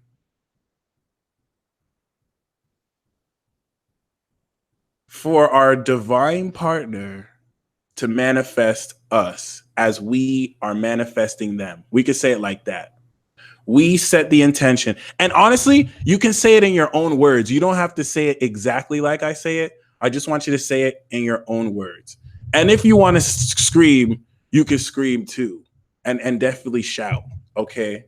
Now the opposite of a warm Leo vibration is the cool, detached Aquarius. The opposite of an emotional Cancer vibration is the very sometimes insensitive Capricorn. So some of you might be kind of getting the sense that you may feel embarrassed for expressing your feelings. If you get this whole, oh, you're a loser energy, you're actually a winner for doing this. So embrace that. Like, don't necessarily feel like you're too cool to do this. This is just discouragement because that's how powerful this ritual is. But it ain't gonna stop us. We the $1 Billion Vibe Tribe. Can't nobody tell me who I am. I know what and who I am. So other than that, Yeah, we're going to do this. And let's take in these 10 breaths.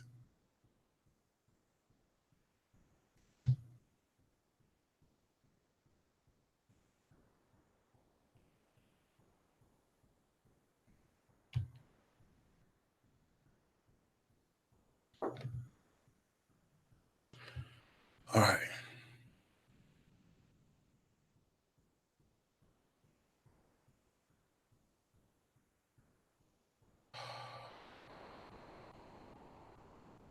Anything's possible. 1,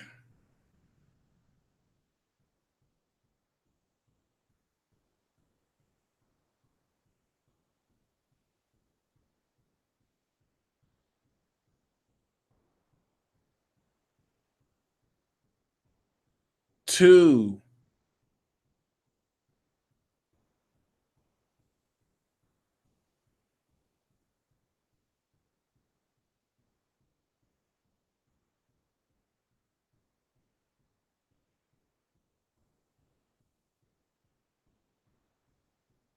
3,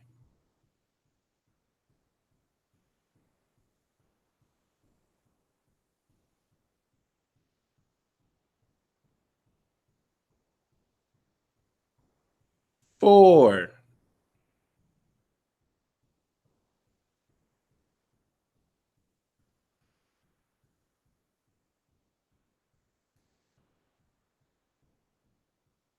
5,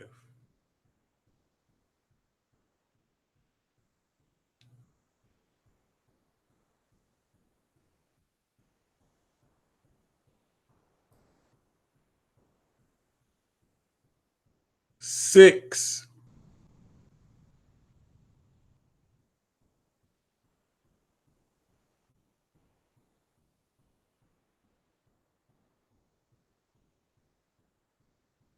7,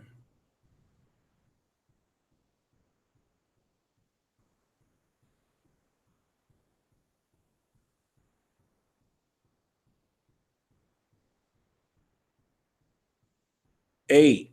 Don't worry about it. Just be about it. Amen.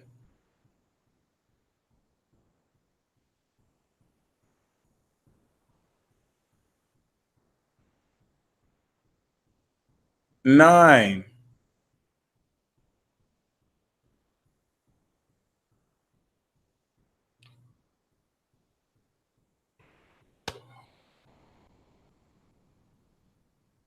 10.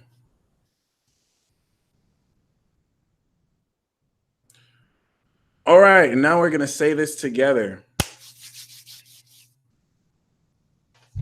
We manifest. We set the intention to allow our divine partner to manifest us as we are manifesting them. We set the intention to fully step into this divine partnership and make real this union. Celestial beings, give us clear, undeniable signs that we're on the right track. And before this day is over, before this night ends, right after this broadcast, give us a clear sign of the next direction and step to take, especially when it comes to who this soulmate may be, if you don't already know. For those of you who are already with them, congratulations. You have done your part in strengthening your connection. Huge deal. This simple, intentional exercise is going to manifest exponentially in amazing ways. So congrats for believing.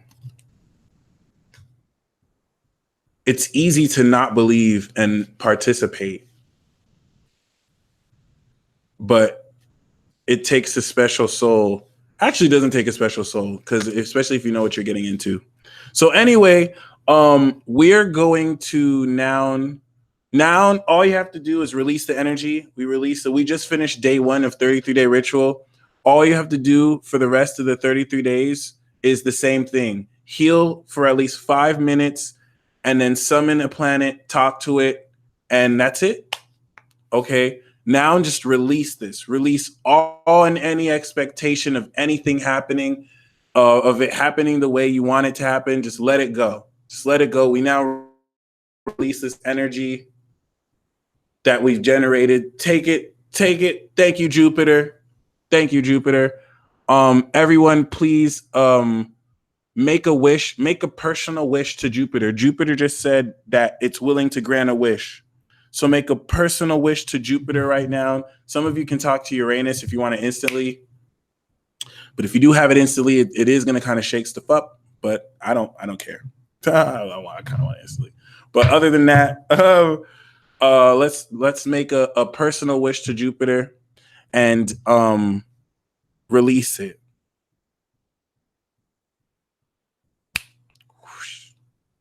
And so it is.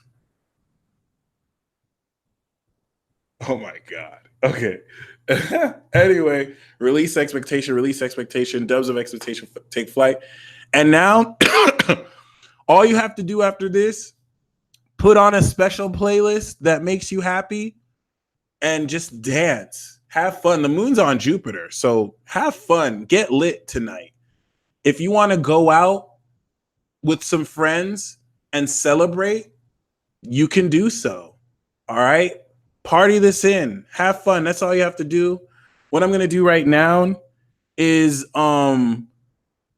pull these Ascended Masters Oracle cards. Whew, I feel like energy left me. I'm starting to feel like not drained, but a little excited. I didn't realize we really just released a lot of energy. I feel like I'm coming down from this. But anyway, yeah, it's very imperative you put on that playlist and listen to some music that gets you in your heart. And now I'm going to pull these Ascended Masters Oracle cards and let you know for the signs which Ascended Master is going to work for you, okay? Yes, we reached 600 likes. Amen. Amen. That's a new record, guys. We created a new record. That's amazing. All right. Aries moon, Aries rising. Detach from drama. Pallas Athena wants to aid you in her strategic, what's the word? She wants to aid her strategic wisdom to you to help you detach from drama. Aries, not surprisingly and reasonably, yay, Janae Eiko is a really, really, really smart idea because she's also double Pisces, so to be straight. Some of you Aries get way too triggered. Detach from the fight. You don't have to fight every fight. You don't have to really allow yourself to get triggered with that square. Just detach. It's not worth it. Okay. Taurus moon, Taurus rising. I'm gonna play some Dolo the Pilot, man. I'm not gonna lie. I'm just gonna run one of his mixtapes or albums through. Do it right. Taurus, we have energy healing with Merlin. So if you're not doing Reiki healing or energy healing, you need to do it. You need to do it with everything you do. When you're eating, heal your food, heal as you eat. When you're talking, let your words heal. When you're thinking, let your thoughts heal. Like just go full on out energy healing, unless you wanted to be isolated. But you really want to let this flow. 33-day rituals for you. Gemini moon, Gemini rising. Yo, this ritual worked. Holy crap. I can feel it. I don't usually feel.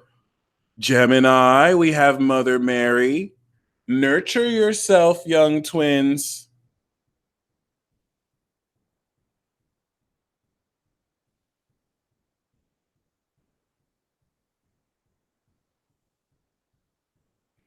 Nurture yourself, young twins.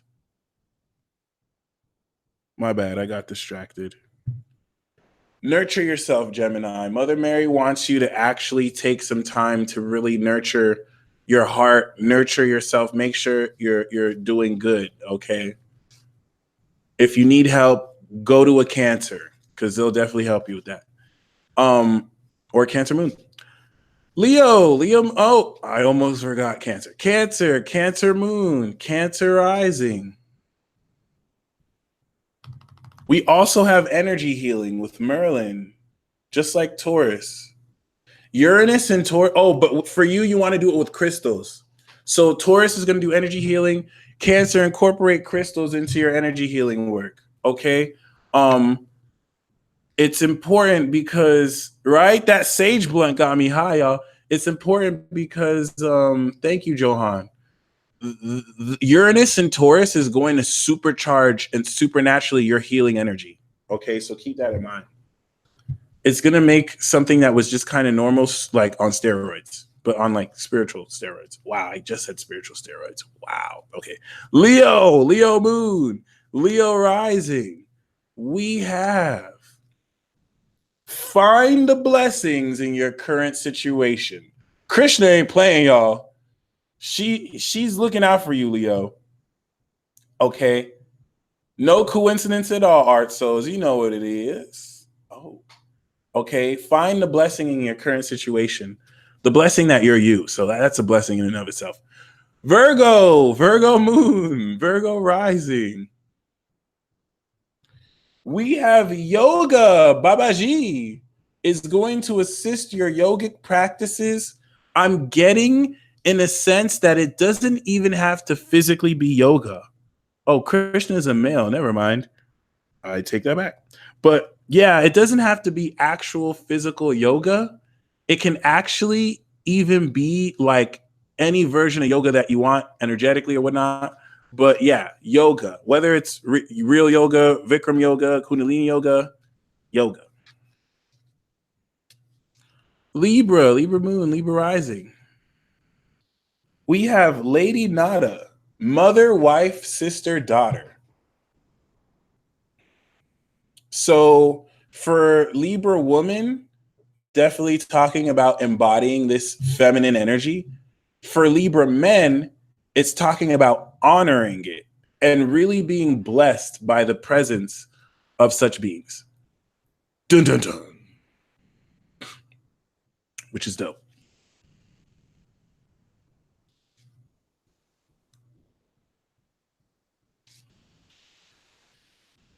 Scorpio moon, Scorpio rising.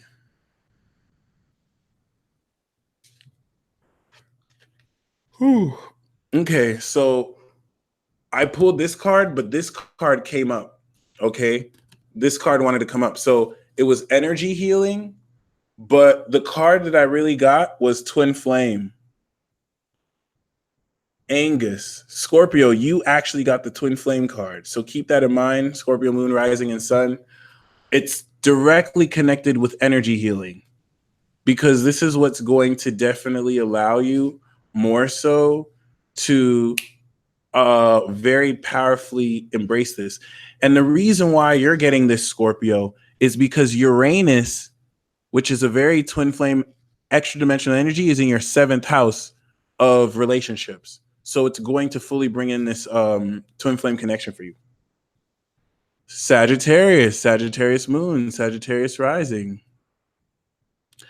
Oh my gosh, I swear to God. So Spirit was like, don't read the bottom card, cut the deck in the middle. Okay. So the bottom card for you is flow of prosperity, which is Jupiter, right?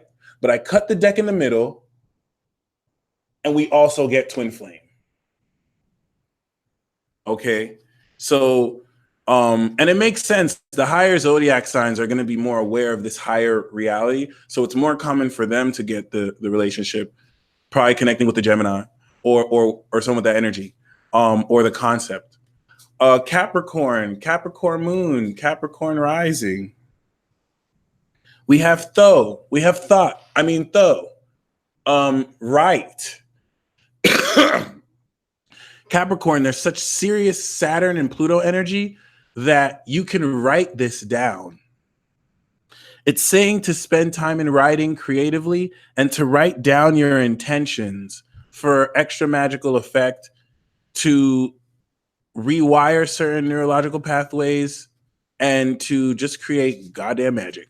Okay. Aquarius moon, Aquarius rising. We have peace offering, white buffalo calf woman.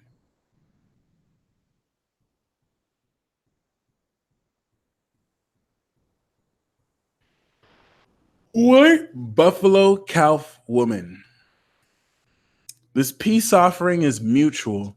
Someone is offering you peace, and you're offering them offering a peace. Okay.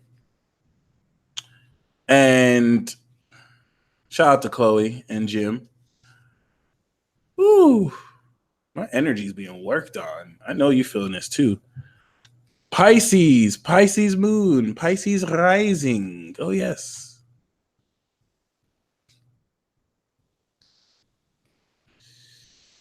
We have crystals with Epona. And yes, guys, this is the same horse that was in The Legend of Zelda without the horn. Okay, this is Link's Epona. I'm just joking. Pisces, similar to Cancer, crystal work. Crystals, crystals, crystals. This is really, really, really going to, and it makes sense because Pisces tap into crystals better than any sign. Taurus and Cancer are nice with crystals, but Pisces is like bar none the best with crystals. So do some crystal work, my friends. And I'm gonna pull one more for everyone. Yes, you. Are you watching this? Do you want a private card? Do you want a private card? Well, focus on this deck. You watching this right now, focus on this deck. Set your intention.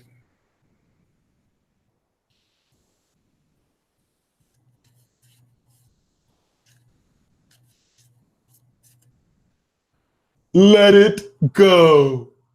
Just like Android 16 said, let it go. You're still holding on to something.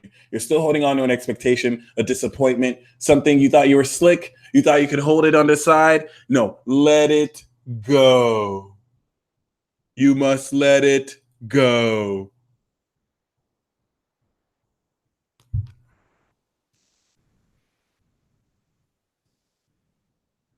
Okay. And thank you guys for joining me. We're going to end this broadcast here. I am now going to do the super chat. Please keep in mind, if you would like a reading, you can go to my website, thepeacedealer.com. And I got my consultations available. I have my reports. Don't be shy. Come talk to me. Ask anyone who's ever gotten a consultation from me. They'll let you know it's legit. And if you're ready for that experience, I will walk you through that door. Other than that, for those of you who stay tuned, I might do a special card pulling for any of you who stay, but you don't have to stay. You don't have to stay. I'm going to be here for a while. But yeah, other than that, y'all stay blessed. And let's do the super chat. Oh, God. Oh, God. It's too much. Oh, shit. Oh, God. Okay. Cindy G. We have the Two of Cups for you. Basically, a literal confirmation that this soulmate ritual worked completely perfect for you. So if you're not already in, oh my God, I split the deck and I got the Lover's card. So if you're not really, this applies to everyone else too. Like, this is literally mutual love with someone that you have a sexual connection with. Congratulations, Cindy G. If you haven't manifested this yet, this is specifically the focus, okay? Channeled message from XXX. We have the Three of Swords, Empress Daisy, which literally forms an X. So keep that in mind. It's saying to don't let any heartbreak hold you back. But the message I got more is that you might be in a position to help him gain justice because X feels heartbroken. XXX feels so heartbroken that he was about to really fulfill his legacy only for some bum asses to like cut it short. And, people who are trying to pull strings in the background. So, thankfully he's an Aquarius, so it's not over. But other than that, there's retribution coming. Chad the Maverick, we have the Three of Swords for you. The Three of Swords is talking about make an alchemical sacrifice Once you make this sacrifice, you'll come into rewards for it. So it's something that's going to make you feel sad because you're letting it go, but you sacrificing it is alchemy, which you know. And yeah, bro, congratulations in advance. Island Vibes 305. Clapback spell is working. Shout out to those of you who are here for the clapback spell. You guys want me to do another clapback spell? I didn't want to do a clapback spell until like another 5 years because the first one is super powerful. Like that Scorpio one we did will last for like a whole decade. So you can go back and do that as many times as you want. But if you guys want to do another clapback spell, let me know. Island Vibes 305. These two cards came out. We have the Nine of Swords and the Ace of Pentacles. Hey, I want to do a Dolo collab. I just need to hear from the brother. I think he's too busy. I don't know. But yeah, we have the Nine of Swords and the Ace of Pentacles. Island Vibes, which is saying that you might be going through some anxiety, but you're breaking through into greater value. You are going to break through into an infinite income source. So keep up the faith. Claire Underwood. We do have the Devil card. You're going to be confronting your shadow fully. You're going to be not only fully confronting your shadow, but being put in a position to very much so accept the work that is put in to break through any seduction and temptation. You're going to claim victory over this. Jamie Gilbert, feminine rebirth to what? Recognition and material gain. You're going to step into a lot of financial security, and this is going to really make you more sensual and help you harness a lot of power, Jamie. So this means you're super powerful and you're really going to own it like never before. Edgar, cards for me and my ex. We have you and your ex literally looking at each other, just giving each other the stank face. Like, what you looking at? And you're like, what you looking at? But both of you still love each other. So just keep that in mind. The passion is still there. Talk to each other. You know, it doesn't mean you have to get back with each other, but see if you can kind of either patch things or just, you know, flow some more love back and forth. Okay. So keep that in mind. This is definitely talking about staying perseverant too. Miss Kiki, the channeled flow that I have for you. First of all, the Three of Wands is talking about your travel and your journeys. Keep consistent with your long-term plans. But the channeled flow that I have is you got the juice, my friend. Every single person that you talk to, especially in this country, it was meant to meet you. I really want, Spirit is saying that you should see yourself as like this higher celestial or archangelic being to where you are an answer to prayers. Like if you're talking to someone, they were meant to meet you and you're directly answering their prayer, even if it's just a small talk conversation and they get it like later. Roxy V, we got the Eight of Cups. You're going to be going on an internal spirit quest to really find your soul and to really be put in a position to seek deeper meaning. So you're going to be walking away and it might seem disappointing, but it's ultimately good for you. BK, stay consistent with the work you're doing. If you're looking for employment, you're going to get it. But other than that, you know, you're going to be in a position to just stay consistent with the work that you're doing so that you can get more work from this. Carrie Ann Pearl, we do have the Devil card. So this channel, this crazy meltdown was to expose facets of your shadow in order for it to break down, because it came with the Lover's card. So it's mixing deep erotic love with like heart-centered, innocent, more, well, this isn't innocent, but yeah, heart-centered and more cerebral love. So the crazy meltdown was to shed away the dark aspect so that you can be left with the pureness. Kay Martin on the move. We have the Queen of Cups. We have a devilish attraction, right? This is really more Queen of Cups, though, talking about staying in tune with your feelings. Your psychic ability is expanding, and it's going to help you put more in control this darker shadow aspect of yourself and deal better with the temptation and control more of your sexual energy. Love Goddess, we have the Page of Swords. Shout out to Hangmaster 17 in the building. That's the brother right there. Love Goddess, the Page of Swords is definitely talking about you missed the whole ritual, fam. You're gonna have to rewind back to like halfway or the beginning. But Love Goddess, the Page of Swords is saying that you're going to step into new information.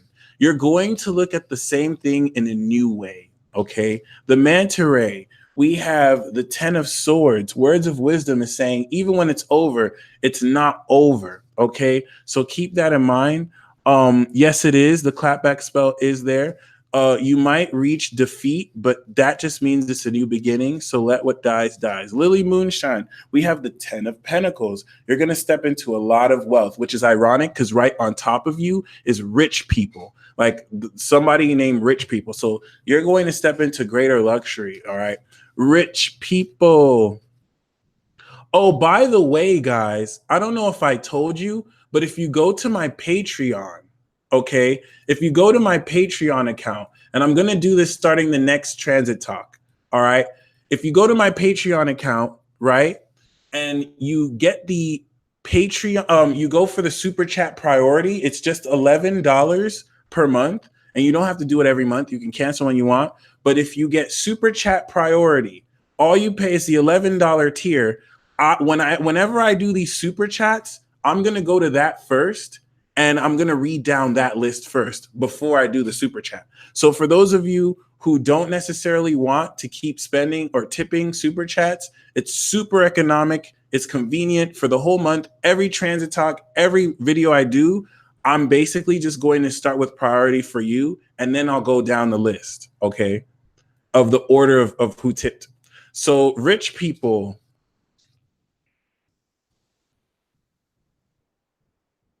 We have rich people. Dude, you're really rich. The Four of Pentacles is literally talking about you making bank and you stepping into a lot more money.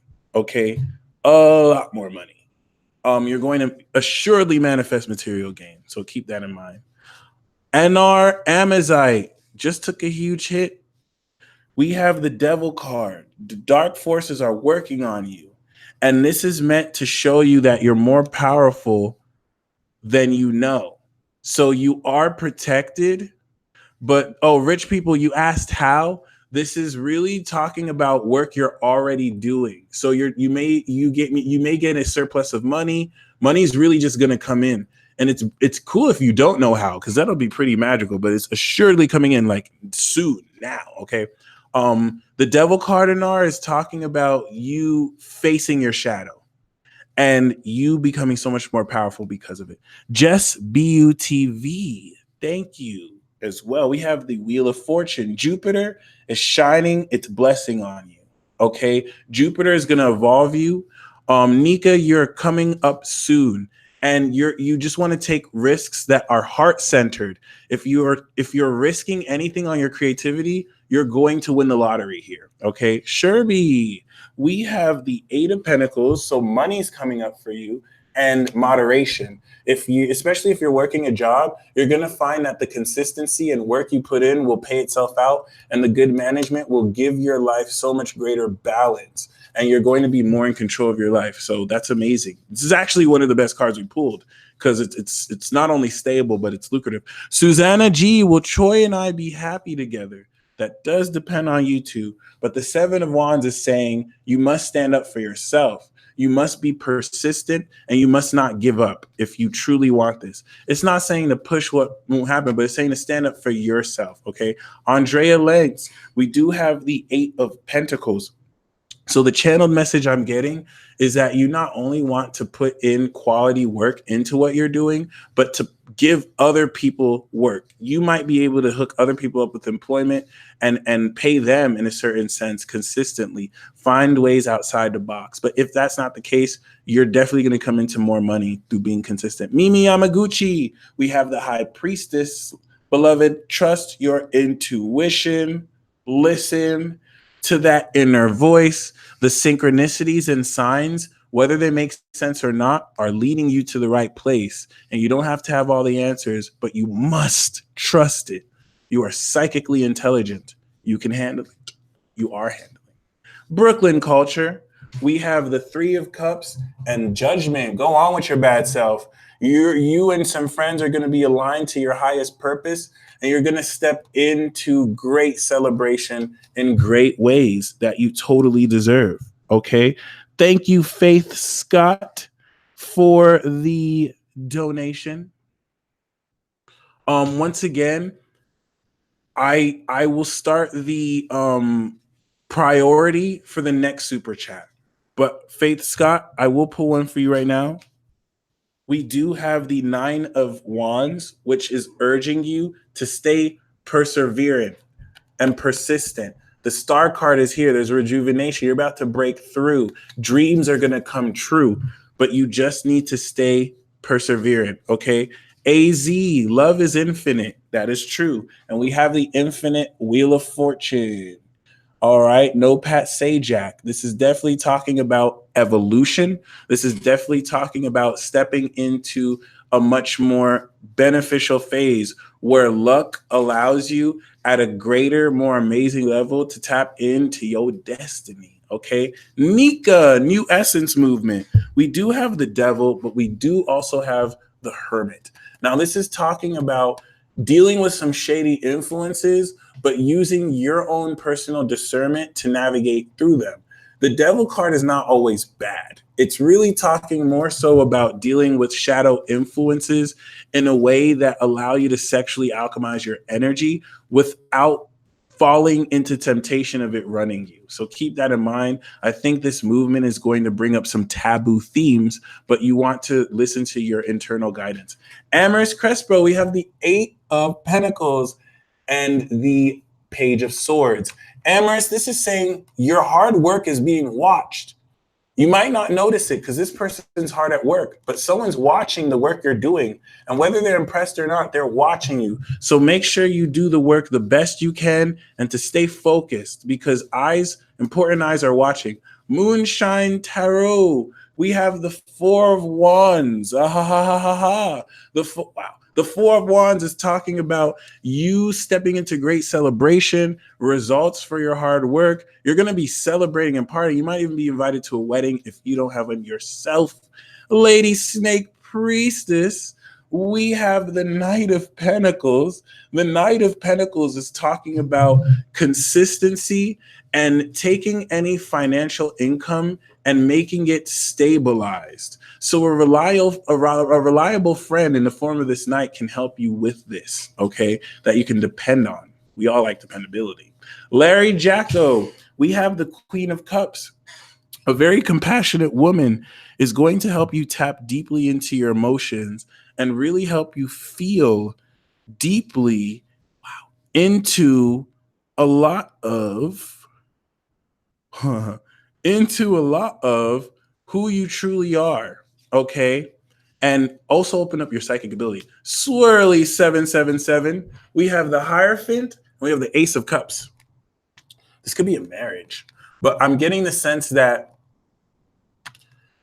you're opening up new intuitive abilities and you're also going to have the know-how. So this is literally like birthing a deeper connection to spirit, but having the spiritual knowledge to know what this new beginning is, which is badass AF. Okay. Fleur Jean Laurent. What spirit wants me to know? What do they want me to do? What they want you to know is to rest. You need to rest. Don't feel like you're resting too much. What they need you to do is be very mindful and almost secretive. Actually, don't let people into this,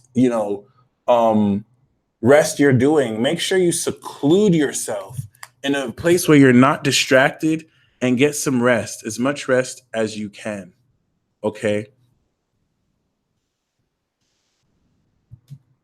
John Roby, you definitely had fun today in the live chat.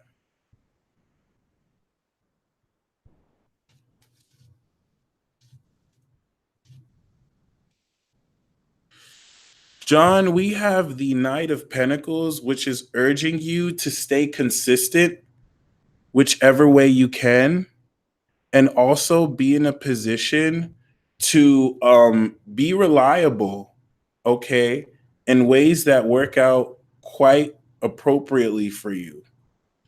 And also this can manifest as a reliable person that will help you. Stellar, we have the 10 of Pentacles. The 10 of Pentacles is talking about a lot of wealth, that's going to bless you, and even bring in a new legacy that will work quite profoundly. Found in Wonderland, we have the Ace of Pentacles. Love is going to be very practical for you. And if you are interested in anybody, you want to find a way to revolve the relationship around a project, starting a business with somebody, or doing something practical. It's not like rose tinted glasses. It's more grounded. It's going to be a healthy beginning. David Rosher. Oh God. We have the Hierophant. So this is definitely talking. Ooh, and it comes with the Four of Pentacles. So you're going to gain money teaching a spiritual craft, but it's literally coming into stability in a very official way. It's almost as if you're this Hierophant and you're this Four of Pentacles. You're stepping more into your authority. Okay. Shout out to Lena Light Tarot in the building. One kinky boy. We have the Three of Cups. So you're going to be celebrating and you're going to be making money. I think you're going to be celebrating recent material gain. So keep that in mind. This is definitely a huge deal I'm picking up. Like you're really stepping into a new stage and phase of success here. That's going to be very powerful for you. William Ellis, what divine guidance do I need at this time? Elise, the Ace of Swords, you need to speak your truth. I think you're around people who are trying to make you feel weird for that too. And see how it comes with the Seven of Swords. So it's like, don't hold back your tongue. You're going to come into a great epiphany. And once you really get that, unless you already know, speak that. Okay. I need clarity for powerful spell work I'm considering doing. I need an outside opinion. I receive signs to proceed, but I'm still seeking clarity. Moonbay, your spirit guides are like, we gave her okay, I'm going to channel your spirit guides. Okay. Because your spirit guides, first of all, we got the Eight of Pentacles, spell work, and the Ace of Wands. Okay. And I'm going to hook you up with another one. The Strength, because it came with the Eight of Swords, but the Strength. So your spirit guides are like, don't entertain her, Moonbay.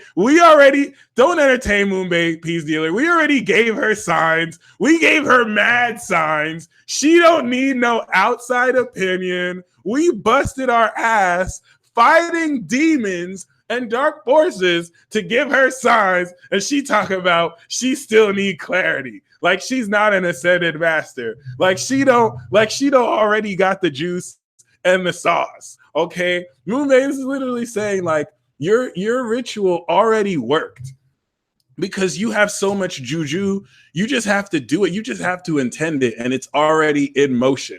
And that's why your spirit guides are like, what more do you want from me? Because you're working your spirit guides to the bone. And they're like, yo, like you don't even need our help for real. Like you're already so powerful. Davida NY, the channeled message we have for you is to listen to your intuition and to trust that inner voice that speaks fluidly, because it's no longer just an inner voice. In fact, Davida, your intuition is so powerful that it's speaking loudly through other people and signs and billboards and like not just signs and billboards, but like through experience. So this is definitely going to uncover a deeper facet of your intuition for you. Jean, soulmate message, Libra and Cappy couple. Ooh, Pride and Prejudice. My mom watches that movie all the time. Really good movie. The Queen of Wands wants both of you to explore more your passionate side. And we got it with the Four of Wands. So find ways to be more in your heart and be, especially on your part. You want to be more passionate. You definitely want to be more fun and exciting, because that's really going to help the relationship. Victoria Rusk. We have the Nine of Wands. You must stay perseverant because death is trying you. I think you're not fighting death, but you must not give up and know that you can face this down. Okay, this is very interesting because it has a lot to do with transformation, but it's saying don't give up even in the face of death. Patricia CJ, we have accordingly the Hierophant, which is definitely speaking of you stepping into a much more integrated, spiritual, organized knowledge. I almost see it as you entering a new school of conscious thought, whether officially or informally. So, congratulations, because it's going to greatly nourish your mind and soul and body. Domina Vantana is on fire, by the way. I don't think y'all know Domina's on fire. We have the Eight of Swords and the Justice card. I almost see you as the Justice card, just swiping away people's limiting beliefs. And if you yourself feel stuck, it's saying to consult your own Libra energy and to reset it in logic, balance the scales by thinking logically. And that will make a lot of these limiting beliefs seem less credible. But I see you as this Justice card, literally just like cutting away at people's like insecurities because you're just telling them the cold hard truth. Okay. Lisa Ben, what does this transit have in store for me? Mindfuck podcast. Genius. That's it. That's 100% it. We have the Wheel of Fortune. This transit, Lisa, is going to give you a lottery win. You're definitely going to step into greater expansion and evolution, and unexpected windfalls of luxury, income, and benefit are going to bless you. All right.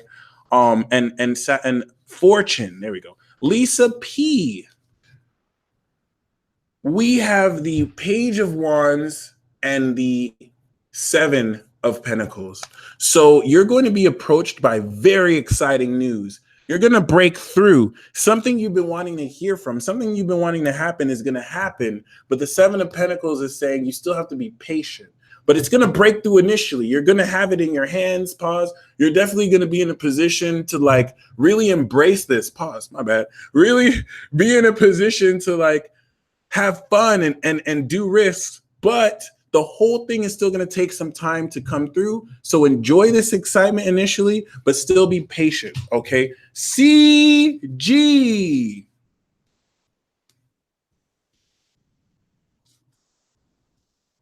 We have the Seven of Swords and the Four of Pentacles. So this looks like someone's finessing the Four of Pentacles, but I get the sense that CG, you're going to be working on a secret project that's going to make you a lot of money.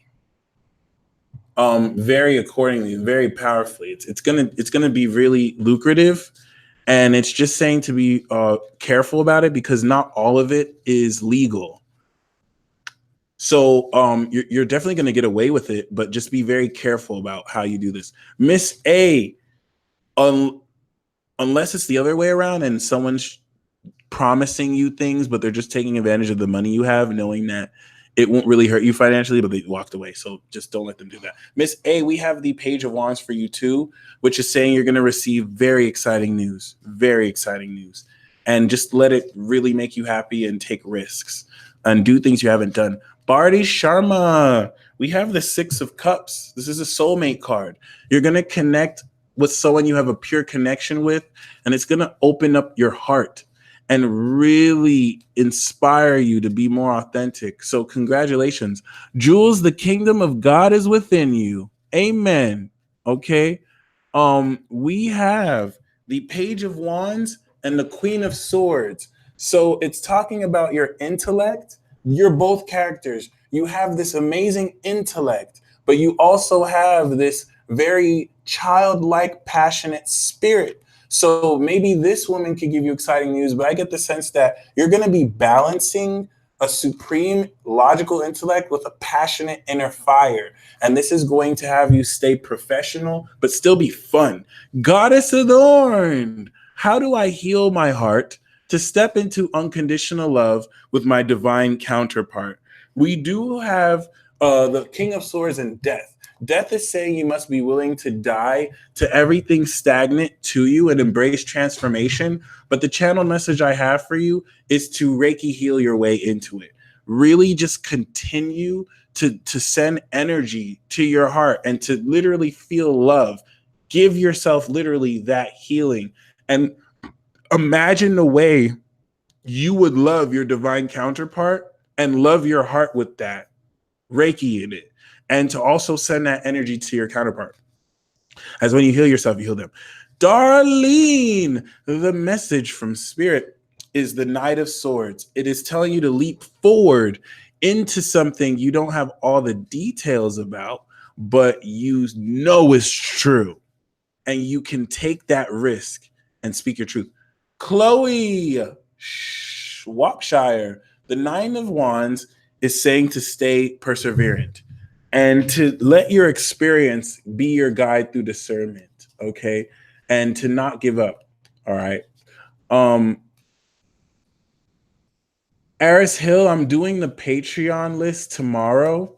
I'm sorry, I'm doing the Patreon list starting the next live. This is just the regular super chat list. Cast Space. And I highly recommend, if any of you are still here, the link to my Patreon is in the description box below. It's an amazing investment. Please hit up my Patreon. If you want exclusive horoscopes, you can get that tier. If you get the exclusive horoscope tier or the tier above that, which is the webinar, you'll get the super chat priority included. It includes the previous tiers. Total worth money.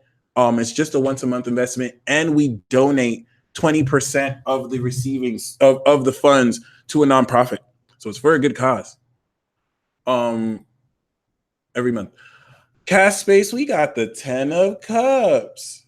Girl, you know you got it going on. And you know you got the sauce. And I got the Lover's card. So you really about to be, I mean, maybe it's going to take some time to build, but it's really these two cards. You're really going to reach a state of spiritual perfection with a lover that really works your body and really likes that Moon, Scorpio, Jupiter. Okay, so but that's really good. Like it's something that promises a long-lasting connection. Be Love 212. We have the Hangman. You must surrender. You must surrender at all costs. Do not try and force your way out the situation. Don't try and control the situation. Just let it be what it is. And you'll be all right. Mercedes, you also get a different perspective. Mercedes, we have the Four of Pentacles. You get into the bag. Assured material gain in the way, on the way, and congratulations. KBS, Venus transit, 6th house transit. We have the Wheel of Fortune. This is going to, I literally was going to say lottery, and Jane said lottery win. So I'm doubling down on this, KB. You're going to win the lottery. Maybe not like an actual lottery, but you're going to feel like you won the lottery. And this is just going to be like an unexpected blessing that comes through this transit. Sharon Andrea, we have the Hermit for you. So you're channeling divine guidance from the channel message that I have is you're channeling very relevant knowledge just from being around people and stuff that they cannot process. The higher level of it, you're going to process uniquely for you. 333 is a Virgo number, and we got the Virgo card. So that's amazing. Or really 33, but congratulations. And it's saying that no matter how weird things look, trust your inner guidance through the fog. Yes, you can do the ritual later. You can do it whenever you want because we charge the energy for it now. Roxana Claire's, we got the Queen of Wands, which is saying to really step into your passionate side and do what it is you can to stay not only very passionate, but also super, super risque, super charismatic. Really open up your heart and be the life of the party because your charisma and business success will work well. Shout out to Kirky Cosmo in the building. She's a Queen of Wands for show, for show. Nancy Solorio ended things with D 2 weeks ago about the other chick involved. Last week, continued to contact me to talk about why I didn't believe him. What to do. We have the Moon, so things are not as they seem, but we also do have the Three of Pentacles. So it is possible to work things out. It's saying to trust in your dreams. See if you can ask to have a dream work in the situation. Ooh. But the Three of Pentacles is almost kind of suggesting maybe you work things out with them or do a project with them, or it's talking about something different and saying to invest in a creative project. But I do get the sense that if he is saying that if he is being sincere, know that it isn't as it seems, and there is some deception, but you might be able to work things out if you really want to. Okay. Miss Leo Scorp Aqua. We do have the Three of Cups. Celebration is in store for your cousin, and this is really going to encourage so much positive growth. All right, in very amazing ways. Jesus. Okay. Faith Scott. We have the Eight of Cups, which is saying to walk away, my friend. You deserve better. Walk away from that which does not show you the value which you truly are, and you're going to seek deeper meaning through this. Ether Gnosis. We have the Knight of Cups. It's funny though, because as I say this, the song I Don't Want No Scrubs is like literally coming through. But I don't want to say the Knight of Cups is a scrub, because even though it's the card of Pisces, oh, that sounded so wrong. It's the card of Pisces, but looks like they got some coinage on them. So you're going to have somebody hollering at you, I feel. There's a romantic invitation from a rich young lad who definitely wants some cookie. I mean, wants to get to know you better. P Light, the card that I have for you is the Two of Swords. The Two of Swords is telling you to be very objective in your approach and to not let emotions overrule you.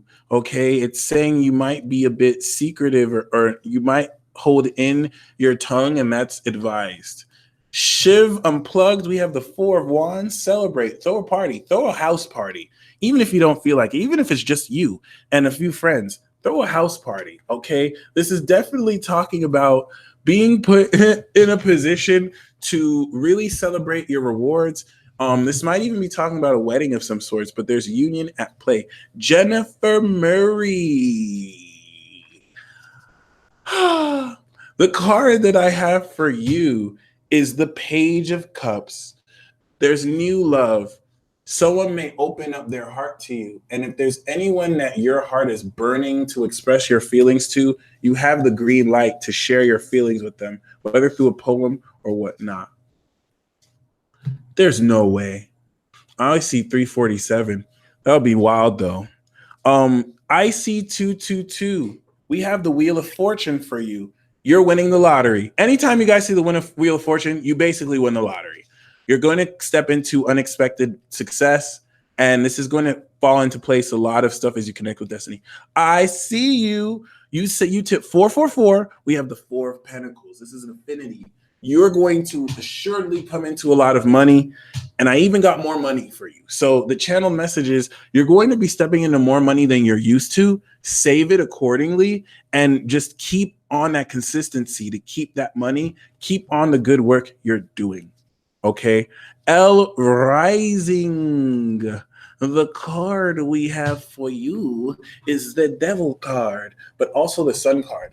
L, you have fought long and hard with your shadow, and it was not easy. It was very difficult. You gained triumph, and then you failed, and then you gained triumph, and now you have fully passed through this lesson, and now it's sunshine and abundance. You're stepping into your higher beauty, and because you've mastered this shadow, you've also mastered your sexual energy and how to control it. Okay, B girl, what is the lesson of this union with DM?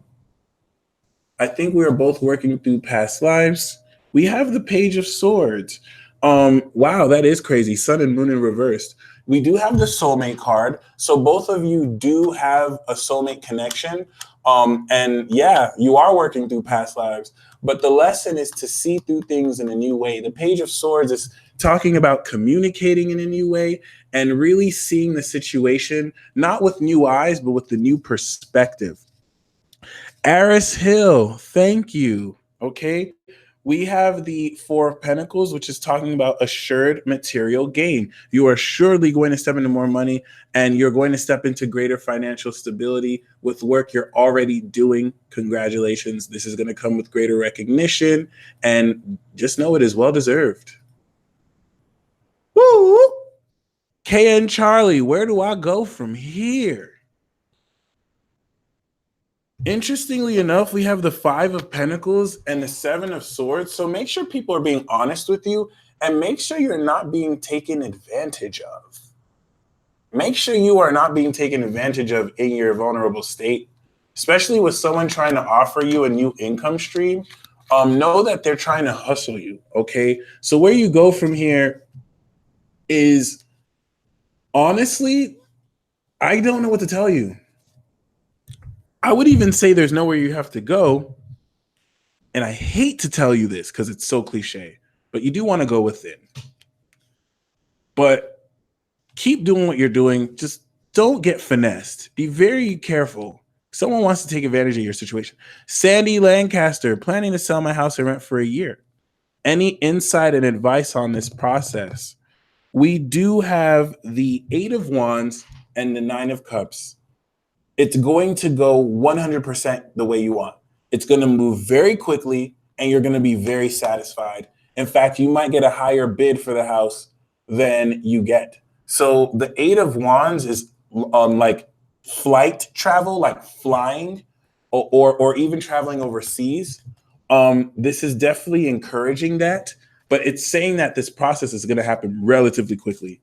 And at the end of the day, you're going to feel like your wish came true. So focus on what you want. What is it you want out of it? Because that's what you're going to get and more.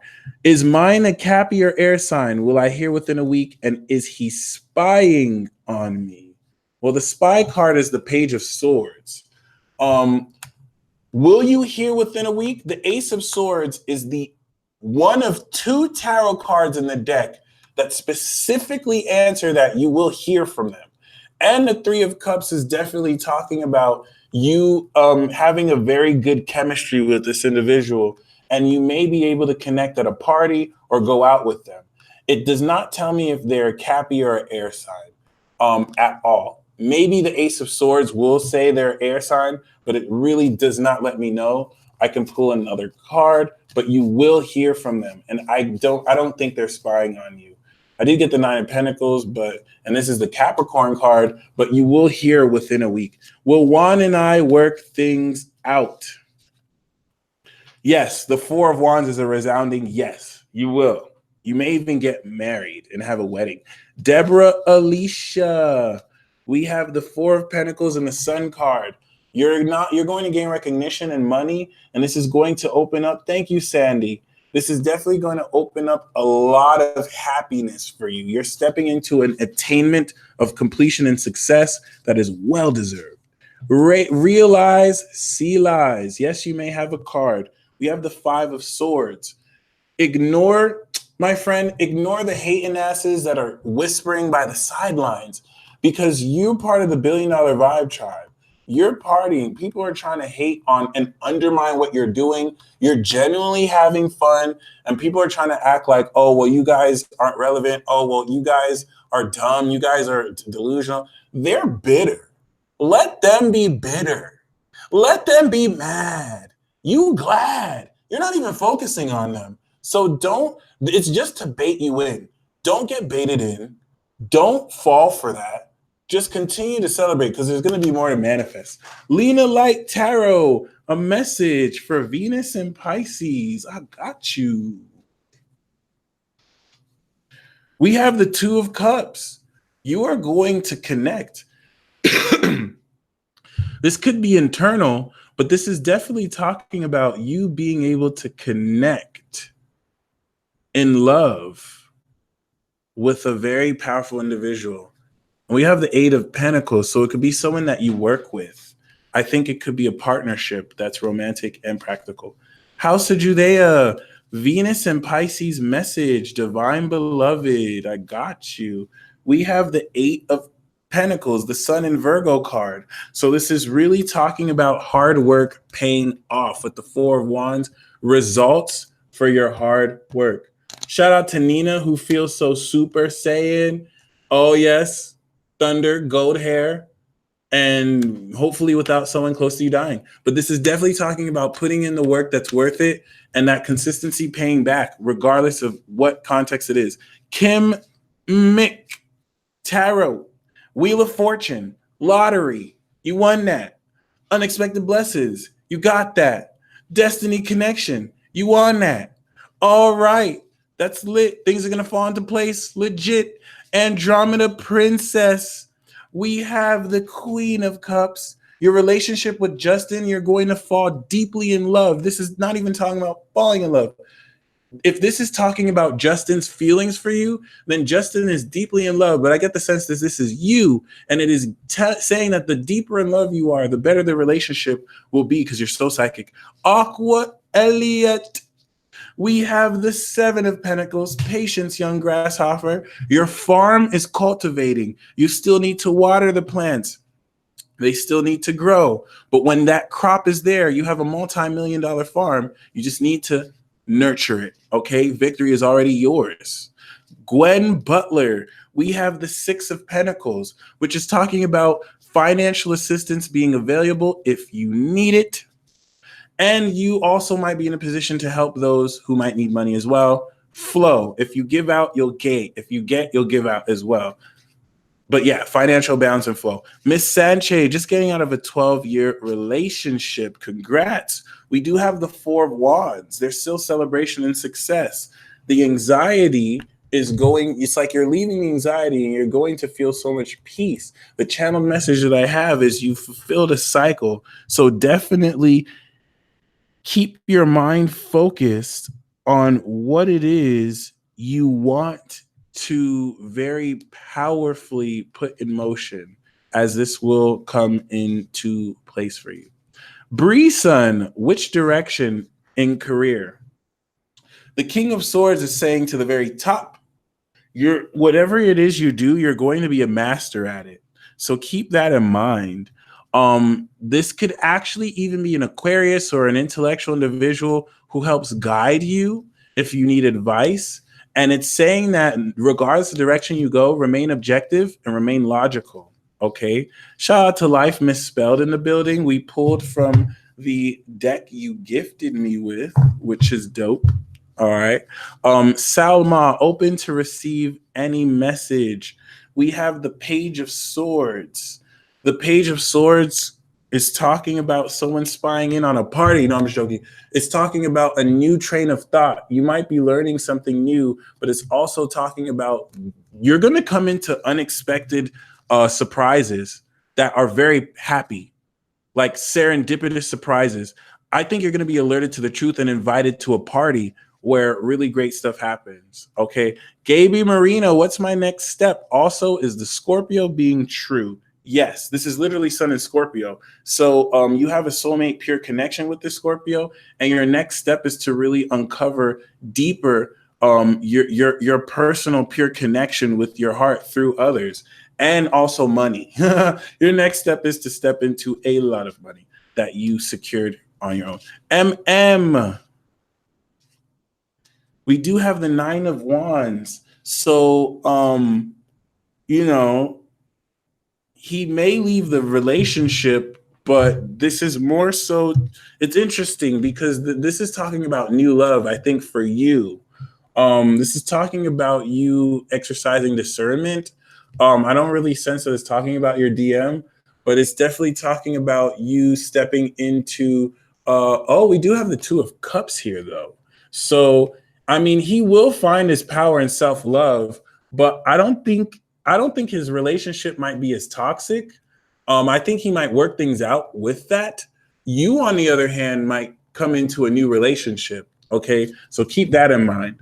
Whether with him or whether with someone more authentic for you, definitely a soulmate. So, wow, I can't believe we made it to the end. You guys stay blessed as always. Once I end this broadcast, let me pull one more card. Do you want a card? I got you. Focus. Oh, Kirky Cosmo.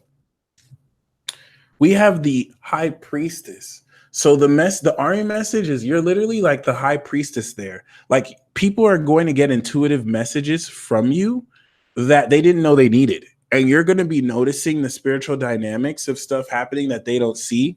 So it's like you're the High Priestess they didn't even know that they needed. So here's the extra card for you. Focus on your question or intent.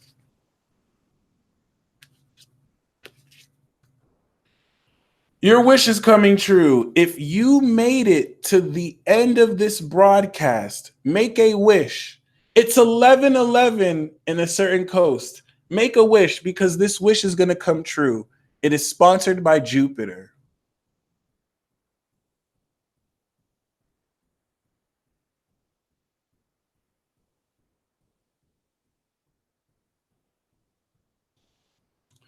All right. Seven God, we have the Six of Wands. So the Six of Wands for you is talking about you being put on a pedestal. Like when it comes to love, you want to have confidence because people you're interested in might be interested on you as well.